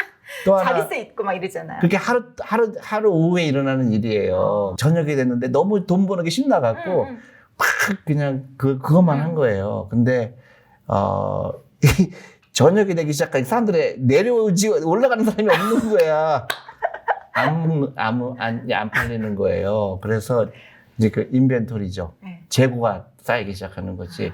그러니까 항상 좋은 게 있는 게 아니구나 또 깨달게 됐지. 진짜 금융 모험생 아니에요. 모범생이 아니라 모험생. 근데 그게 이제 하루 만의 일이었지만 저한테는 엄청나게 그랬고. 그러네요. 이제 저희가 지금 들어도 실감이 나요. 내려왔어요. 내려와갖고 정산을 한 거예요. 네네. 근데 우리는 엄청나게 팔았는데 다른 애들 다 노는 거야. 어디 갔다가. 그래갖고 제가 정확하게 기억이 나는데 네. 6명인데 네. 제가 짜장면을 다 사주고 그 배당을 했어요. 근데 한 사람당 70원을 줬어 내가. 내가 그 옛날인데 그렇구나. 그게 기억이 난 거예요. 우리가 5원이 없어서 그 버스를 못 탔는데 내가 70원씩 그 그래. 배당을 준 거예요. 그래서 제가 경험한 거는 로케이션. 로케이션. 결국 그 다음에 내가 해갖고는 안 된다. 사람들이 와야지. 그래서 이제 주식 투자를 할 때도 그게 옛날 생각이 나는 거예요. 이 기업이 잘 될까 안 될까. 그 다음에 경영자의 마인드가 중요하구나. 그 다음에 이 회사가 갖고 있는 비전이 뭔가. 이거는 우리가 학교에서 가르치는 게 아니에요. 그러네요. 스트리트 스마트 하는 게 중요한 거야. 그러니까. 근데 그래서 내가 미국에 가서 보니까 미국 애들한테 이런 걸 가르치는 거야. 주스를 팔아보게 하고. 맞아요. 또 뭐 배지 같은 것도 팔게 하고 카오시 하게 사람들한테 뭘 이런 그 기부도 받는 다음에 것도 또 시키고. 돈을 버는 목적이 또 뚜렷해요. 그러니까 동네에 살던 소방서원이 맞아요. 순직을 했거나 그런 그 가족들을 도와주자. 구체적으로 내가 그래서- 돈을 벌어서 어떻게 영향 끼칠 그렇지. 수 그래서 있는지를 동네 느낄 수 아이들이 있게.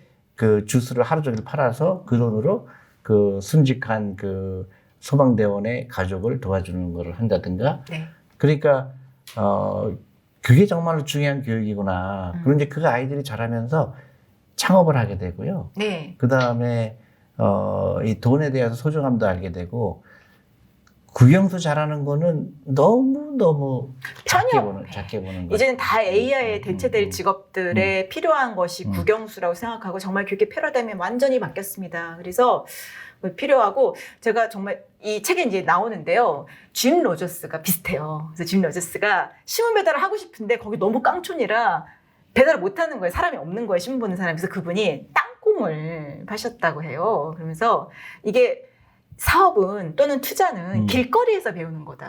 길에서 무슨 일이 음. 일어나는지 관찰하면서 얻는 거다. 근데 그분이 공부는 좀 잘하셔가지고 뭐 예일대 나오셨나 아무튼 명문대 나오셨지만 그분이 내가 거기서 배운 것보다 사실은 길거리에서 배운 게 더 많다고 생각되셔서 물론이죠. 우리 소로스하고 컨텀펀트에 돈을 많이 버시고 이제 일찍 파이어족, 일찍 은퇴 30대 하시고 그 다음에 한 20년은 세계 여행만 하셨어요. 세계 일주. 그래서 책도 많이 쓰시고 뭐 그랬는데 그분이 이제 항상 강조하시는 것이 그런 스트리트 스마트한 거, 또 세상을 보는 거. 그래서 근데 한국을 되게 좋아해요. 네, 그분이 계속 이제 결혼을 아마 60 거의 가까우셔서 딸을 낳으셨는데 그분은 이제 그 결혼하고 그 다음에 아이를 갖는 거에 대해서 굉장히 부정적이었던 사람이에요. 두려웠는데 나중에 바뀌었죠. 너무 예쁜데 그 환갑이 넘어서 얻은 귀한 두 딸에게 선물을 그분이 준비하셨거든요. 뭔지 아세요, 그 선물이? 알아요. 뭐예요? 지구본 선물이죠. 지도도 아니고 5개 국어로 된 지구본. 그래서 그 딸들도 나 요즘 세계를 무대로 이렇게 활동했으면 좋겠다라는 그런 소망을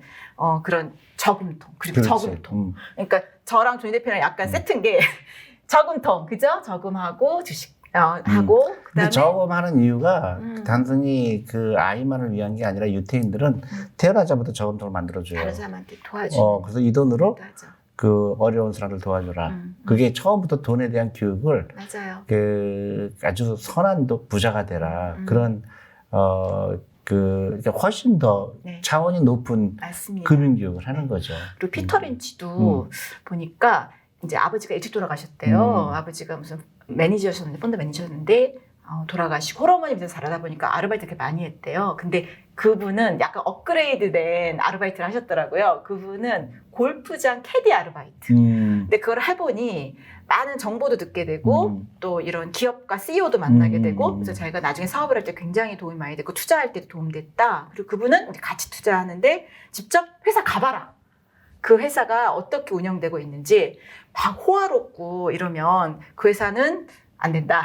굉장히 허름하고 그렇죠. 실용적인 회사가 장기 투자할 때 좋을 거다라는 그런 되게 얘기를 재미난 하셨어요. 얘기인데 네. 제가 뉴욕에 있을 때 네. 이제 이때 처음에 이제 투자 그 회사가 스커터 스티븐슨 클락이라는 회사예요. 네. 근데 그 회사가 처음으로 주식 투자하기 전에 기업 방문을 가야 된다는 거를 처음 시도하는 회사예요. 그 전까지는 재무제표만 보고 미국에서는 그냥 그것만 보고 했는데 공장을 가보지 않고 어떻게 그 회사를 이해하느냐. 그래서 그 CEO도 만나보고 그 회사를 만나보고 그렇게 해서 현장 조사의 그렇죠. 중요성. 그게 전부 중요하지. 그래서 그분이 그런 고백을 해요. 본인도 이제 좋은데 MBA 나오셨는데 솔직히 명문대나 MBA 가서 내가 배운 거 별로 없다. 없지. 오히려 내가 골프장 캐디하면서 배운 거 그리고 발로 뛰면서 내 어떤 적 확인한 거 그리고 그분이 그런 말씀도 하셨어요.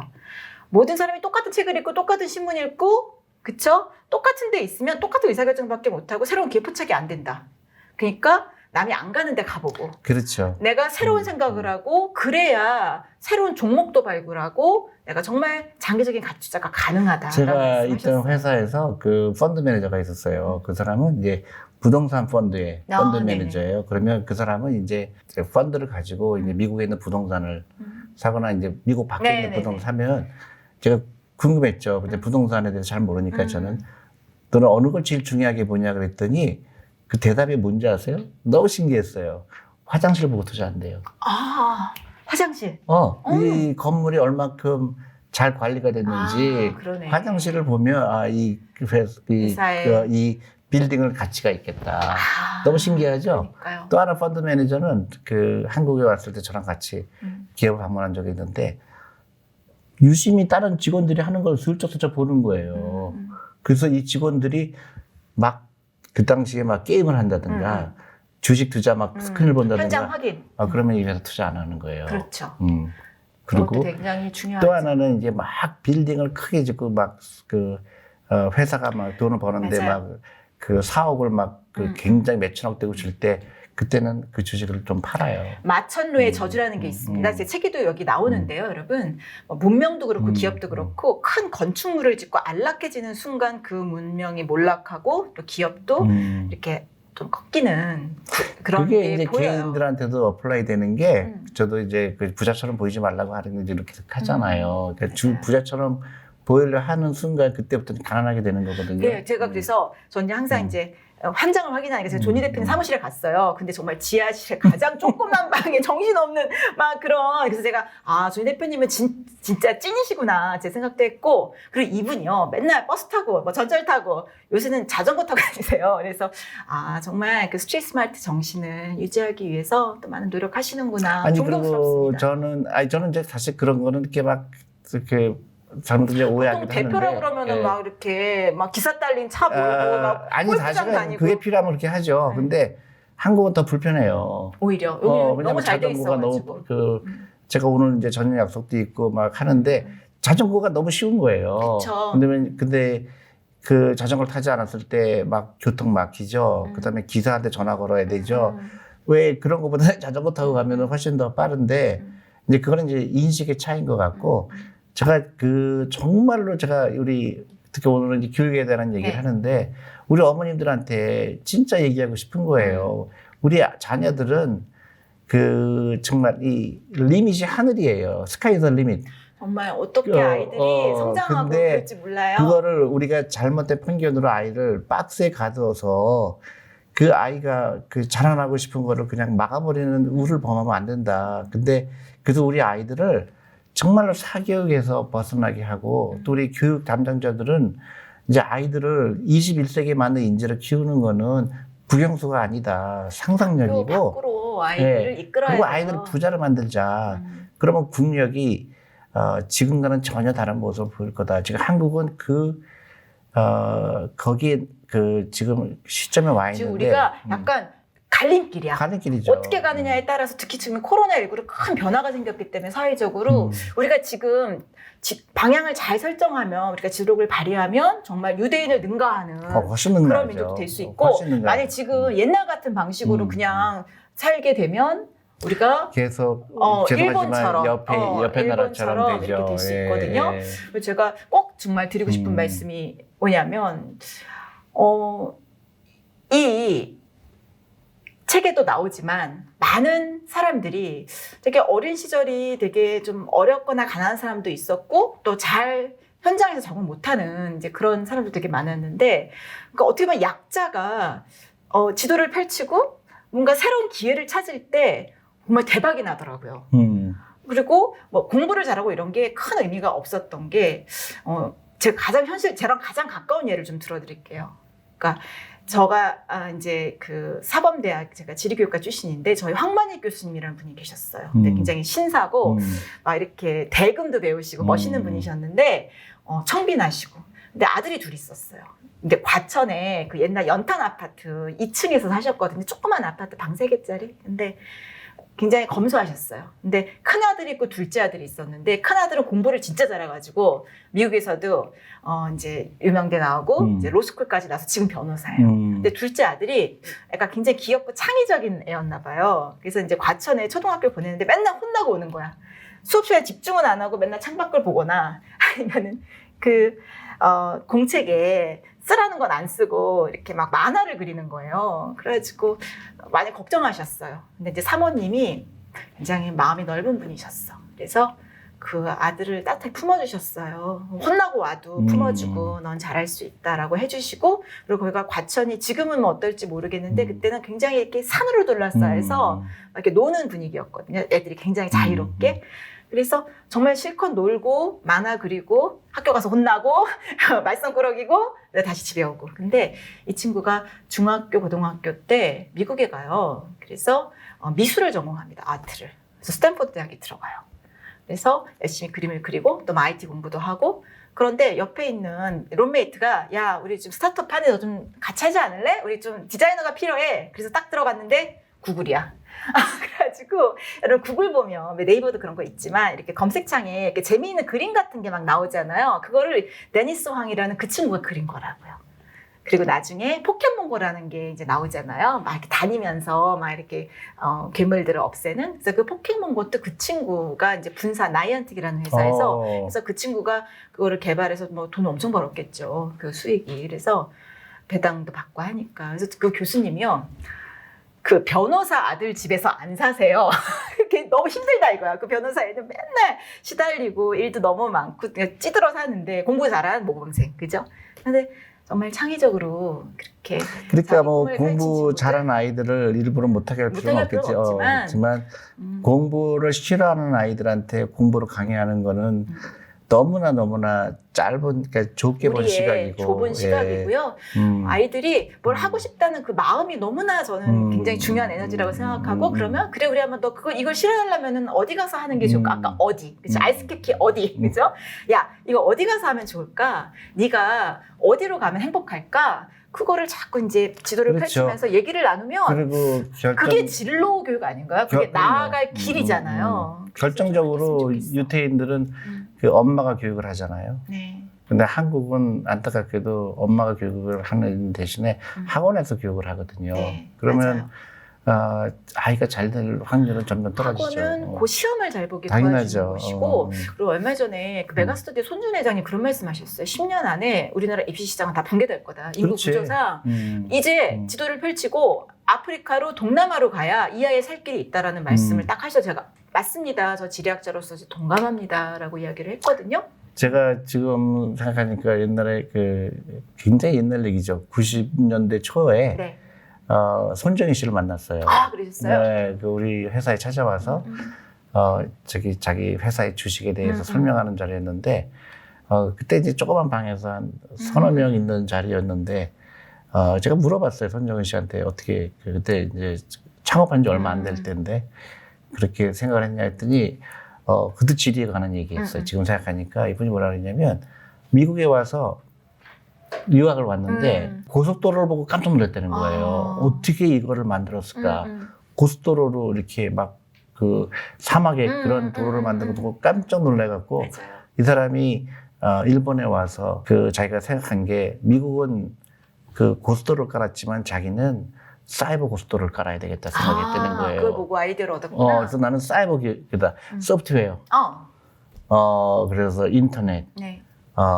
통신. 네. 그래서 지금 다 결국은 했잖아요. 네, 맞아요. 그리고 그게 그 사람이 만약에 일본에서 주류 사회가 돼갖고 일본에서 그 한인, 그러니까 한국 사람이라는 차별을 안 받고 그랬다면 그냥 평범한 은행원이 됐겠죠. 근데 그리고 박해를 많이 받고 힘들어가지고 그리고 자기 나름대로 그런 창의적인 아이디어가 나온 그게 결정적으로 지금 그 사람 얘기하는 게 일본 교육에 대해서 여러 번 얘기를 하잖아요. 네. 근데 일본 사람들 못 알아듣잖아요. 맞습니다. 지금도 변하지 않고 있고.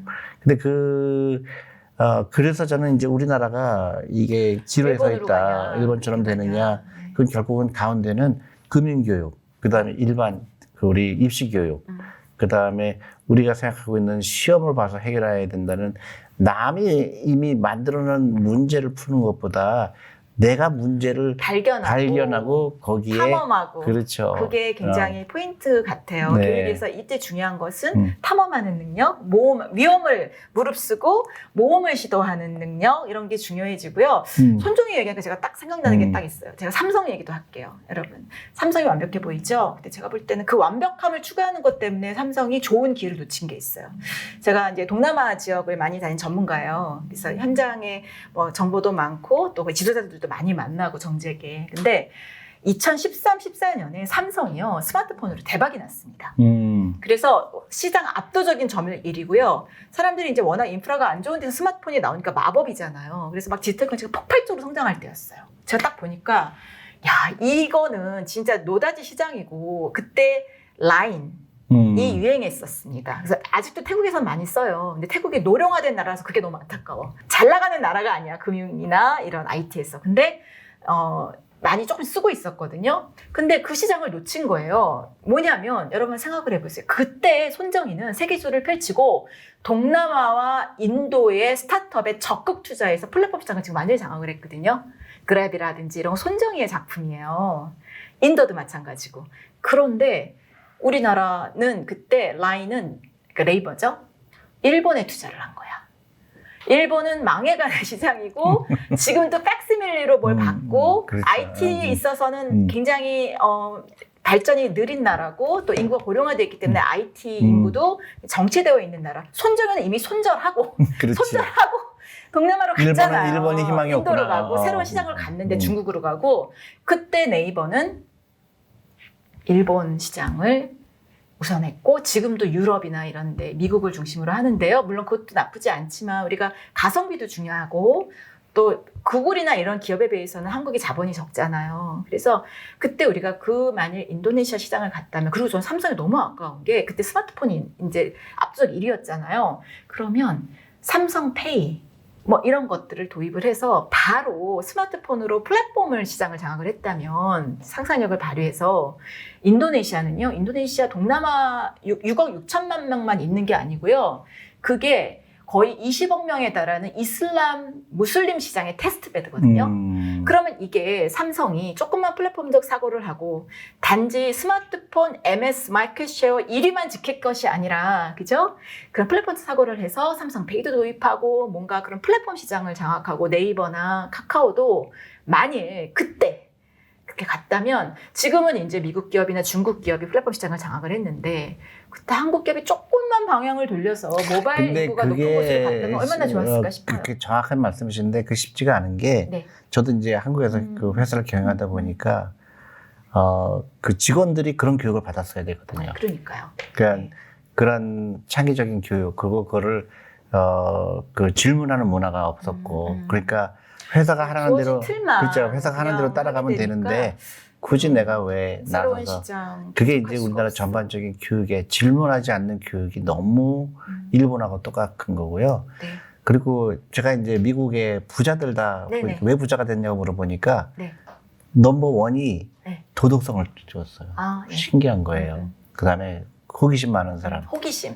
그다음에 긍정적인 마인드. 그러니까 같은 사물을 보고도 야 이거 하고 싶구나 그런 사람이 있는 반면에 에이 그거에서 망하면 어떡해. 이제 그런 그게 우리나라가 지금 그런 그 아주 근본적인 교육 그러니까 우리 아이들이 우리의 경쟁자는 지금 해외에 있다는 생각을 해야 돼요. 옆에 애가 아니에요. 그리고 이제는 조금 게임의 규칙이 바뀌어가지고요, 대표님. 이제는 뭐 누구랑 경쟁한다는 것도 어떻게 보면 약간 올드한 걸 수도 있어. 얼마나 많은 친구가 세계에 있느냐, 얼마나 많이 연결돼 있느냐 그런 게 어떻게 보면 힘이 될 수도 있어서요. 당연하지. 우리는 약간 뭐 세계로 간다 그러면 제국주의냐 막 이렇게 약간 의심하는데 그러지 말고 우리가 매력을 키우고 우리가 많은 친구들이 있어서 그 친구들을 도와주고 새로운 사업을 일으키고 이제 그런 게 힘이다. 그렇죠.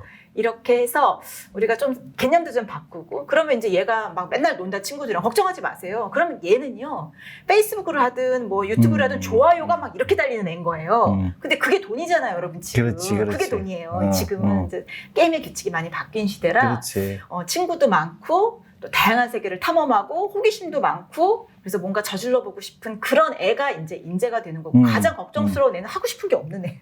근데 그거는 너무 안타까워. 왜냐면 그럴 수밖에 없어요. 저도 그랬거든요. 지쳐서 그래. 번아웃. 그러니까 평생 배워야 되는 시대예요. 그래요. 그러니까, 지쳐 있는 거예요, 학원에서. 그러니까 어릴 때 좀 많이 놀리고 그리고 뭐 좋아하는 게 있으면 그걸 중심으로 교육이 그렇지. 진행되게 해주세요. 그래서 애들이 너무 공룡을 좋아해. 그럼 공룡부터 시작해서 과학을 하고 세계를 배우고 그리고 엄마하고 시간을 많이 보내고 엄마하고 시간을 많이 보내는 게 좋아요. 정서적으로. 그러면 그 아이가 훨씬 더 자신감을 갖고 자기가 하고 싶은 일을 하거든요. 근데 대부분의 한국의 교육은 학원에서 밤 11시까지 있는 거를 교육을 아니면 그 아이는 개인적으로도 불행하고 그다음에 그 아이가 나와서 성공할 확률은 점점 줄어들죠. 왜냐하면 창의성을 다 잃어버렸기 때문에 그러니까 너무너무 안타까운 거예요. 너무나 이 아이의 장래는 진짜 어떻게 될지 모를 정도로 그건데 우리가 아이들을 빡세게 하는 거.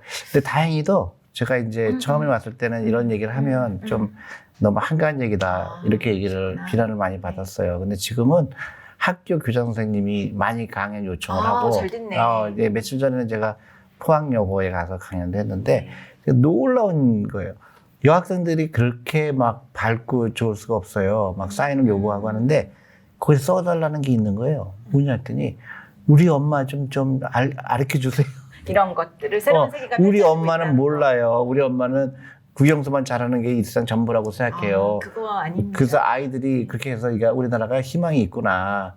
그래서 어머니들도 조금만 용기를 가지시면 될 것 같아요. 네. 그러니까 진짜 걱정할 필요가 없구나 우리 애는. 아니 지난번에 그 김나나 씨도 그렇고 또 진아영 교수도 그렇고 한국에서 답답하니까 해외로 가고 그래서 정말 성공한 커리어 우먼이 됐잖아요. 그래서 딸도 아까 그 우리 존니 대표님 어머니처럼 야 너 의사가 되고 외국으로 가라 이렇게 했던 것처럼 좀 넓은 세계로 나아가서 도전하게 하고 무슨 실패했을 때는 마음도 좀 품어주시고요. 어쨌든 도전하고 뭔가 새로운 데로 나아갈 수 있게 해주시면 좋을 것 같아요. 실제로 그래요. 꼭 제가 부탁하고 싶은 거는 우리 아이들 창업하라고 가르쳐야 되고요. 너를 위해서 일해라, 남을 위해서 일하지 말아라. 이게 굉장히 중요하고 그럼 돈이 필요해요. 그래서 사교육비를 투자로 바꾸세요. 네, 중요할 것 같아요. 네, 그래서 하루라도 일찍 투자할수록 좋다. 그리고 그 아이가 대학교 졸업하거나 대학교 안 가더라도 창업할 자금으로 써야 되는 겁니다. 그러면 대한민국은 앞으로 10년, 20년 후에는 엄청난 달라진 모습이 될 거라고 생각을 합니다. 우리 맞습니다. 한국이 네. 잘 되기 위해서는 우리 어머니들의 용기가 필요하고 맞아요. 그 다음에 긍정적이고 존니 어머님처럼 그렇죠? 존니 대표님 어머니처럼 네. 그런 식으로 좀 자율권도 주시고 새로운 도전도 해보게 해주시고 그렇게 해주시면 좋을 것 같고 네. 제가 이제 이 책이 이제 지도력이잖아요. 근데 여기에 많은 부와 권력의 사실 비밀이 정말 들어있고요. 저도 한 30년 지리학 공부하고 제가 100여 개 나라 다니면서 정말 발로 뛰면서 제가 얻은 그런 생생한 사례들이 좀 많아요. 저도 읽어보니까 네. 이걸 어떻게 다 쓰셨을까? 저 정말 제 30년 내공이 다 들어가 그랬군요. 있고요. 예. 영혼을 갈아서 썼어요. 그러니까. 많은 책도 읽었고 제가 책 선전하는 게 아니고 정말 근데 예. 굉장히 쉽게 썼어요. 그러니까 존니 대표님 이 코치를 받아가지고 정말 왜냐면 어려우면 초등학생, 다 쓸데가 그런 말씀 하셨어요. 덮어버리거든. 초등학생도 읽을 수 있으니까 만약 우리 아이들이 컴퓨터 게임만 한다, 우리 딸이 하고 싶은 게 아무것도 없다 그런다 그러면 이 책 한 번만 읽혀주시면 아이가 공부 못해도 괜찮구나, 인생의 진리는 다른 데 있구나, 나도 좀 해볼 수 있겠구나. 왜냐면 사례들이 다 그래요. 학벌도 안 좋고 막 뭐 인생에 실패만 하다가 성공한 사람들 얘기들이 너무 많아요. 그러니까 막 너무 막 명문대 나오고 막 얼굴 잘생기고 막 부잣집 아들 얘기는 하나도 없고요. 뭔가 자기가 아픔이 있고 막 집안이 어렵고 뭔가 힘든 그런 상황 속에서 그 사람들이 그걸 어떻게 극복했냐 하는 얘기고, 또 주로 명품 기업도 많이 나요. 뭐 샤넬, 에르메스 뭐 이런 기업들의 숨겨진 뒷 배경들. 그 사람들이 처음은요 너무나 초라하고 또 너무나 힘들었어요. 근데 그 사람들이 어떻게 성공할 수 있었나. 그러니까 금수저 얘기가 아니고요. 흑수저 얘기, 방황했던 그런데 이제 그것도 재미나요. 우리는 이제 그런 이제 명품백 같은 거 네. 그런 거 우리는 당장 이제 그 소비를 생각하잖아요. 네네네. 그래서 근데 중국 사람들은 그걸 사버리는 거야. 아예 그래서 기업을 이태리에 가면은 이 코로나가 갑자기 이태리에서 막 터졌잖아요. 중국 사람들이라는 얘기가 있거든요. 맞아요. 팩트예요. 네. 그러니까 그 중국 사람들은 상업적인 마인드가 이미 배에 있는 거예요. 그러니까요. 소비를 하지 않고 아예 사버려서 맞아. 통째로 사 그냥. 사갖고서는 한국을 사. 그래서 그걸 팔아. 그러니까 살 생각을 하는 게 아니라 그거를 소유해야 된다는 생각이 굉장히 그리고요, 중요하죠. 전 세계 어디 차이나타운이 있는데요. 중국 사람 특징이 뭐냐? 주식도 사면 안 팔잖아요. 땅도 요지 딱 사가지고 안 팔아. 끝까지 장기 보유해. 그래서 부자가 되는 건 주식도 있지만 사실은 부동산도 아니 그리고 굉장히 그게 중요한 이 사람들은 거죠. 돈을 모아서 장기 보유. 그 상가를 사요. 그래서 같이 제가 모아서. 많이 안타까운 게 제가 처음 미국에 갔을 때 한인타운이 플러싱이라고 있어요. 네네. 네, 제가 갔을 때 그 플러싱이라는 데는 굉장히 그 위치가 좋지가 않아요. 그러니까 지하철의 맨 종점이었고 거기가 이렇게 좋은 동네가 아닌데 한국 사람들이 들어가서 예쁘게 바꿨구나. 바꿨죠. 근데 결정적인 실수를 했어요. 한국 사람들이 네. 그 돈을 모아서 네. 그 자기 이제 고급 동네에 가서 자기 네. 개인 집을 샀어요. 근데 중국 사람들이 조금씩 들어오기 그 시작해갖고 사람들은 상가를 상가를 통째로 다- 사는데 상가를 사고 그거를 돈을 모아서 그래서 이제 한국 사람들이 점점점 밀려나기 시작해서 거기는 아예 이제 차이나타운이 차이나타운이 돼버려요. 돼버렸구나. 그래서 그게 우리가 잘못 생각하는구나. 그러니까. 재투자하고 그 안 팔고 돈을 더 벌 수 그렇죠. 있는 그 돈을 버는 거를 더 황금알을 낳는 거위가 있는데 알만 얻어. 황금알을 낳는 아니 거위를 그거를 키워야 돼. 그냥 버리고 그냥 가는 그러네. 거지. 아깝네요. 그렇죠. 그래서 그게 많은 거를 생각하게 돼요. 우리가 이 그 투자 교육을 너무 안 받았구나. 그러니까 그러다 보니까 사고에 한계가 오게 되고 맞아요. 그 다음에 적당히 살게 되고 음, 함부로 소비하게 되고 그런. 그래서 지금부터 이제 우리 한국은 좀 맞아요. 달라지면 얼마나 좋은 나라가 될까 이렇게 생각해 봅니다. 지도를 펼치면 뭔가 새로운 기회가 열릴 수 있다고 생각해요. 그래서 너무 좁은 틀에 가두지 말고 넓게 생각하게 하고 같이 지도를 보고 얘기를 나누고 하고 싶은 것에 대해서 이야기하는 이제 그런 교육을 조금씩 하시다 보면 아이들도 말문을 열 거고. 아니 그러니까 그러면 희망이 생겨요. 네. 희망이 생겨요. 그러니까요. 저한테 많은 사람들이 찾아와서 대부분 하는 얘기가 내가 희망이 있다는 걸 알았습니다. 그게 너무너무 저한테 고마운 거예요. 대부분 사람들이 희망이 없다고 생각해. 우리 애가 공부 못하면 아유 이게 희망이 없구나. 또 뭐 돈이 없으면 나는 희망이 없어. 그게 아니라는 거예요. 희망이 있는데 우리 애가 공부 못하는 거는 전혀 문제가 안 되는 거예요. 일자리 세계지도, 사업 세계지도, 주식 투자 세계지도가 필요할지도 모르고요. 그러니까 제가 조니 대표님이랑 그때 그 부와 관련된 인문학 프로그램에 나가서 우리가 네덜란드 얘기를 했었어요. 맞아요. 근데 그 주식을 처음 제도를 만든 게 네덜란드 상인들이었죠. 그렇죠. 그런데 그들이 그 주식 제도와 함께 또 만든 게 지도였어요. 그래서 당시에 향신료가 가장 비싼 그 물품이었거든요. 무역품이었거든요. 그래서 그 향신료가 나와 있는 그런 세계 지도를 정확하게 그렸고 상인들이 십시일반 돈을 모아가지고 그런 보물 지도를 만든 거예요. 그래서 잠깐 세계사 정말 잠깐 이 네덜란드가 세계 경제를 주도한 적이 있었는데 그 그게 조그만 나라가. 그게 주식 운동, 그렇죠? 그 주식을 한 거, 그렇지. 돈을 모은 거, 그 다음에 집집마다 지도를 붙여놓고 새로운 곳을 나아가고 개척자 정신을 길렀던 거. 그래서 이게 그 약간 하멜 표류기라고 있잖아요. 네네네. 그게 그분이 하멜 표류기라는 책을 썼잖아요. 네네. 네덜란드 들어가서. 네네. 그 밀린 월급 받으려고. 그러니까 맞아요. 월급 받으라고 쓴 거더라고. 왜냐하면 그 목적이 세계 여러 나라 가서 정확하게 그 나라의 정보를 얻어오는 거였는데 한국에 있느냐고 못 썼잖아요. 그렇지. 그래서 나는 한국에서 이런 체험을 했고 이런 정보를 얻어서 내가 보고서를 내니 나한테 밀린 월급 달라. 주세요. 이제 이렇게 되는 거잖아요. 근데 참 그 개인적으로는 참 안타까운 게 그 사람이 이제 표류를 하게 돼서 한국에 오게 됐잖아요. 근데 맞습니다. 그 온 사람이 한 뭐 50명 된 것 같은데 다 굶어 죽었대요. 밥을 잘 안 주고 그래서 이 사람 엄청난 그게 참 그때 근데, 우리나라가 그 사람을 맞아요. 통해서 그런 세계에 진출했다면 오히려 정보를 빼가지고 야 네덜란드 어떻게 이렇게 하질 그래, 않고 그냥 우리 식대로 그렇지. 우리가 최고고 너 우리나라 왔으니까 우리나라 식대로 맞춰. 근데 일본은요 그 네덜란드에 공간이 있었거든요. 그 문을 연 무역 공간에 계속 그 사람한테 지도도 빼내고 서구에 그렇지. 정보를 빼내서 일본이 이렇게 19세기, 20세기에 세계적으로 어쨌든 큰 영향력을 끼친 나쁘지만 영향을 끼쳤잖아요. 근데 그 배경이 사실은 네덜란드에 발달된 지도와 정보를 입수했기 때문에. 근데 지금 와서 보면 이제 일본은 오히려 거꾸로 가고 있고. 요새 유학도 안 가고요. 그러니까. 해외도 안 나가고요. 근데 이제 한국이 이제 일본처럼 가냐?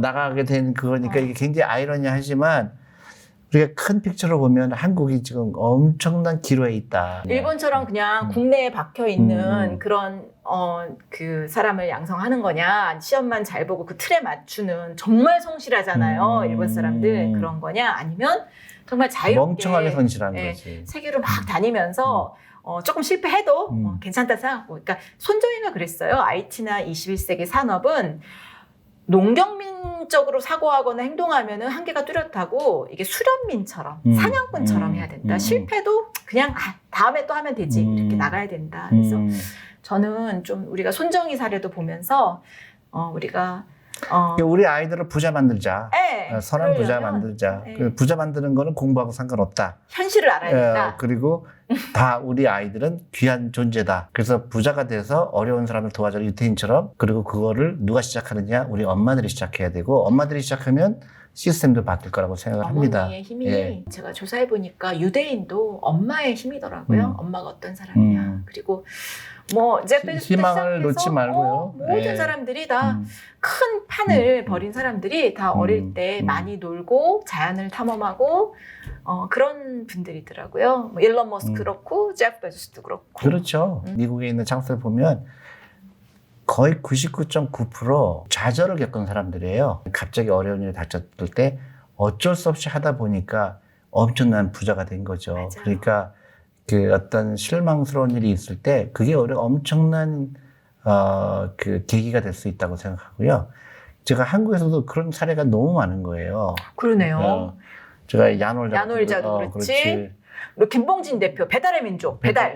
그렇죠. 그분도 실패도 많이 하고 가구점을 차려서 망했었대요. 그리고 학교 다니도 공부도 못했대요. 뭐 끝에서 한 3번째 하셨다고 아니 수도 공부를 공부해서 못했기 때문에 새로운 길을 찾은 거예요. 오히려. 네, 그렇죠. 그래서 우리가 정형화된 인재가 아니고 그죠? 우리가 좀 세계로 나가고 또 새로운 곳을 용감하게 가보고. 그리고 이제 가보지 않더라도 생각의 파기가 생각의 여행을 해야 되죠. 아 그렇죠. 네, 생각이 막 이렇게 시야를 이렇게 보지 말고 내가 하고 싶은 게 뭔가를 찾는 노력을 하고 그다음에 남이 나한테 정답을 줄 거라는 생각을 잊어버려야 돼요. 정답도 없어요. 정답은 내가 21세기는요. 정답도 없어요. 내가 이제. 원하는 라이프가 뭔가 거기서 출발하는 게 낫지 않을까 싶어요. 맞습니다. 네, 그러다 보면 비관적으로 봤던 세상이 맞아요. 긍정적으로 바뀌게 되고 나도 이거 하면 잘 되겠다. 그리고 혼자 하기 힘들면 친구들하고 같이 하고. 맞아요. 그리고 생각의 파괴가 일어나면 그 다음에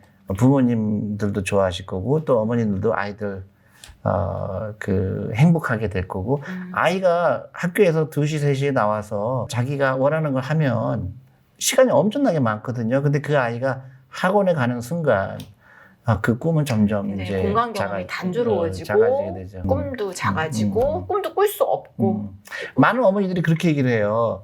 다 공감한다. 근데 다른 사람들은 전부 학원에 가는데 우리 애만 학원에 안 가면 어떡하냐.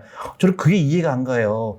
너무 좋은 거죠. 왜냐하면 다른 아이들은 다 경쟁력 없는 공부를 하고 있는데 우리 애는 경쟁력이 생기는데 왜 그렇게 생각을 할까? 저는 그게 좀 신기했어요. 이제는 다른 게 경쟁력이고요. 경쟁을 안 하는 게 오히려 그렇지. 그 사람이 대체되지 않는 인재가 될 수 있어요. 한국에서는 창업하기 너무 좋은 나라인 거예요. 너무나 많은 사람들이 저쪽을 가는데 정해진 공부만 하니까. 이쪽은 완전 블루오션이거든. 근데 아무도 안 와요. 그러니까 나는 이거 웬 떡이냐 이렇게 해야 돼. 오히려 그렇죠. 역발상. 그렇죠? 그래서 주식투자 할 때도 마찬가지예요. 주식투자 할 때도요. 경험 보면 막 좋다고 할 때 있잖아요. 그때 되게 오버밸류 돼 있어요. 근데 이제 예를 들어서 뭐 3년 동안 투자했는데 아무런 그 주가가 변동이 없는데 꾸준하게 샀는데 5년, 6년 있다가 그 회사의 가치가 드러나기 시작하죠. 맞아요. 그때 희열인 거예요. 근데 그때 아무도 가르쳐 주지 않죠. 자기가 결정해야 되는 거예요. 그럼요. 외로운 결정이지만 보여요. 이 회사는 굉장히 돈을 잘 벌고 있는데 인기가 없어요. 왜냐? 그 당시는 이 회사의 가치를 모르는 거예요. 맞아요. 똑같아요. 개인도 마찬가지고 그 남들이 다 가는 거에 따라 갖고는 잘 안 되죠. 이제 마무리로 제가 있던 회사가 그 라자드라는 회사예요. 라자더? 예, 라자드요. 라자드요. 라자드라고 그래요. 네. 유태인 회사예요. 100%.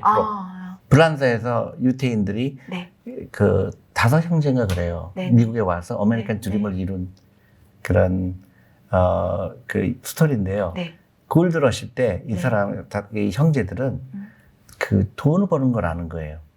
그래서 그 서부에 전부 그 금을 캐러 올 때, 금 캐려고 전부 하는데, 진짜 돈 번 사람들은 금을 캔 사람은 별로 없어요. 그 청바지 원단을 팔았고, 그 다음에 그 금을 중개해야 되잖아요. 그 중개업을 했고, 금융을, 그래서 지금 라자드라는 엄청난 엠파이어, 그거를 한 거예요. 그리고 그게 이 사람들이 한 거는 전부 남들이 안 가는 길을 간 거예요. 그러니까 그래서 이제 청바지를 원단을 대다가 그 당시 이제 리바이스니 뭐 이런 데 막 싸움이 일어났나 봐요. 그래서 쫓겨납니다. 그래서 불란스로 들어가갖고 이 사람들 뭐 했는지 아세요? 미국 국채를 팔았어요. 그렇구나. 그러니까 전혀 관계가 없는 거잖아요. 그러니까 남들이 안 한 걸 했기 때문에 이렇게 엄청난 불을 일으키게 한 거죠. 지금도 우리 어머니들, 우리 아이들의 능력을 과소평가하면 안 돼요. 그래서 남들이 안 하는 거를 하는 용기가 필요하고 얼마든지 기회가 있어요. 제가 한국에 와서 보면 내가 만약에 20대면은 돈 버는 게 너무 쉽겠구나 여기 와서. 그게 보여요. 왜냐? 따라다녀야 되겠는데요? 안 해요. 왜냐면 한국은 직업 선택할 때 그럴듯한 거를 선택해요. 넥타이 매는 거. 그 다음에 남들이 봤을 때, 너 그 좋은 데 다니는구나. 하나도 나 돈 버는 거에 도움이 안 되는 얘기들이에요. 월급쟁이잖아요. 근데 그렇지 않고 내가 그 한국에서 지금 그 없는 것들이 너무 막 보이는 거. 이걸 왜 안 하지? 이걸 왜 안 하지? 아니 요새 뭐 배관공 하시는 분도 어디 가면은 그냥 그렇지. 캐시로 현금으로 막 50만 원씩 받는다고 한번 출장 나갈 때마다 그래서 그렇죠. 하루에 몇백만 원을 버시는 분도 계시고요. 정육점 하시는 분도 굉장히 돈 많이 저희 버시는 고객 분도 중에서 정말 큰 돈 투자하시는 분들은 대부분 공부 안 하신 분들. 계시고 오히려 그래서 우리가 어떤 고정관념을 좀 깨고 또 저는 그래요. 뭐 돈도 많이 벌고 근데 무엇보다 이제 우리가 생존하고 행복한 게 정말 중요하잖아요. 그리고 저는 대한민국이 10년, 20년 후에 강국이 되느냐? 그럼 우리 교육에 달려 있다고 생각하고. 그러려면 그래서 네. 큰 세계 지도, 우주 지도를 딱 보고 우리가 어디가 행복할까, 어디 가서 사업을 하고 어떻게 돈을 벌까라고 조금만 생각을 좀 넓히면 우리가 다 잘하는 사람들이고 능력도 많기 때문에 유대인 못지않는 그런 기업인도 나오고 창업가도 나오고 학자도 나오고 막 다양한 분야에서 그렇죠. 한국인들이 네.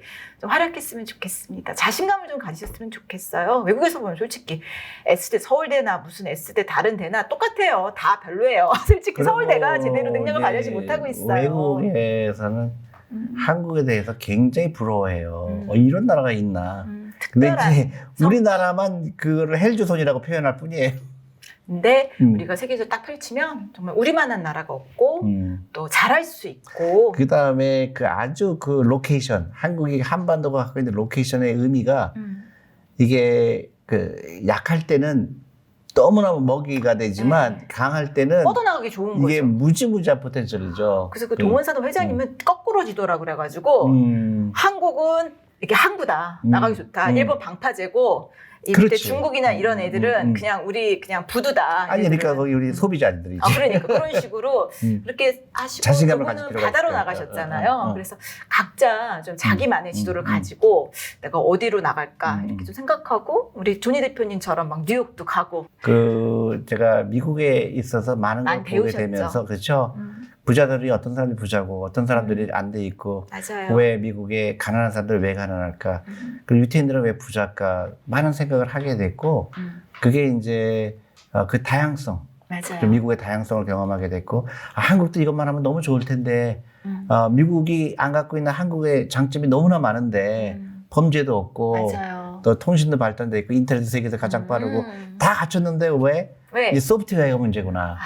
우리가 생각이 너무 경직돼 교육의 있었어. 소프트웨어가 문제구나. 우리 하드웨어만 생각하고 있는데 생각의 영토를 넓히자. 그렇죠. 그거죠. 그래서 우리 교육 그리고 우리 아이들 해방시키고 우리 아이들 부자 교육하고 저는 그게 이제 대한민국의 미래라고 생각해요.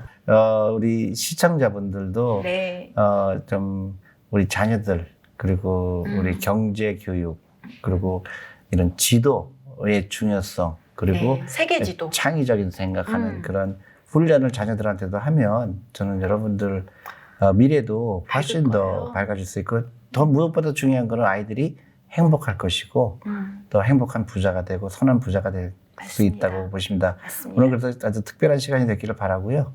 또 기회가 되면 또 한번 모시고 네, 좋습니다. 네, 오늘 많이 배웠고, 조니 대표님 어머니처럼 나도 그런 멋있는 엄마가 돼야 되겠다. 제가 그런 생각을 했습니다. 그래요. 감사합니다. 네, 감사합니다. 여러분. 예.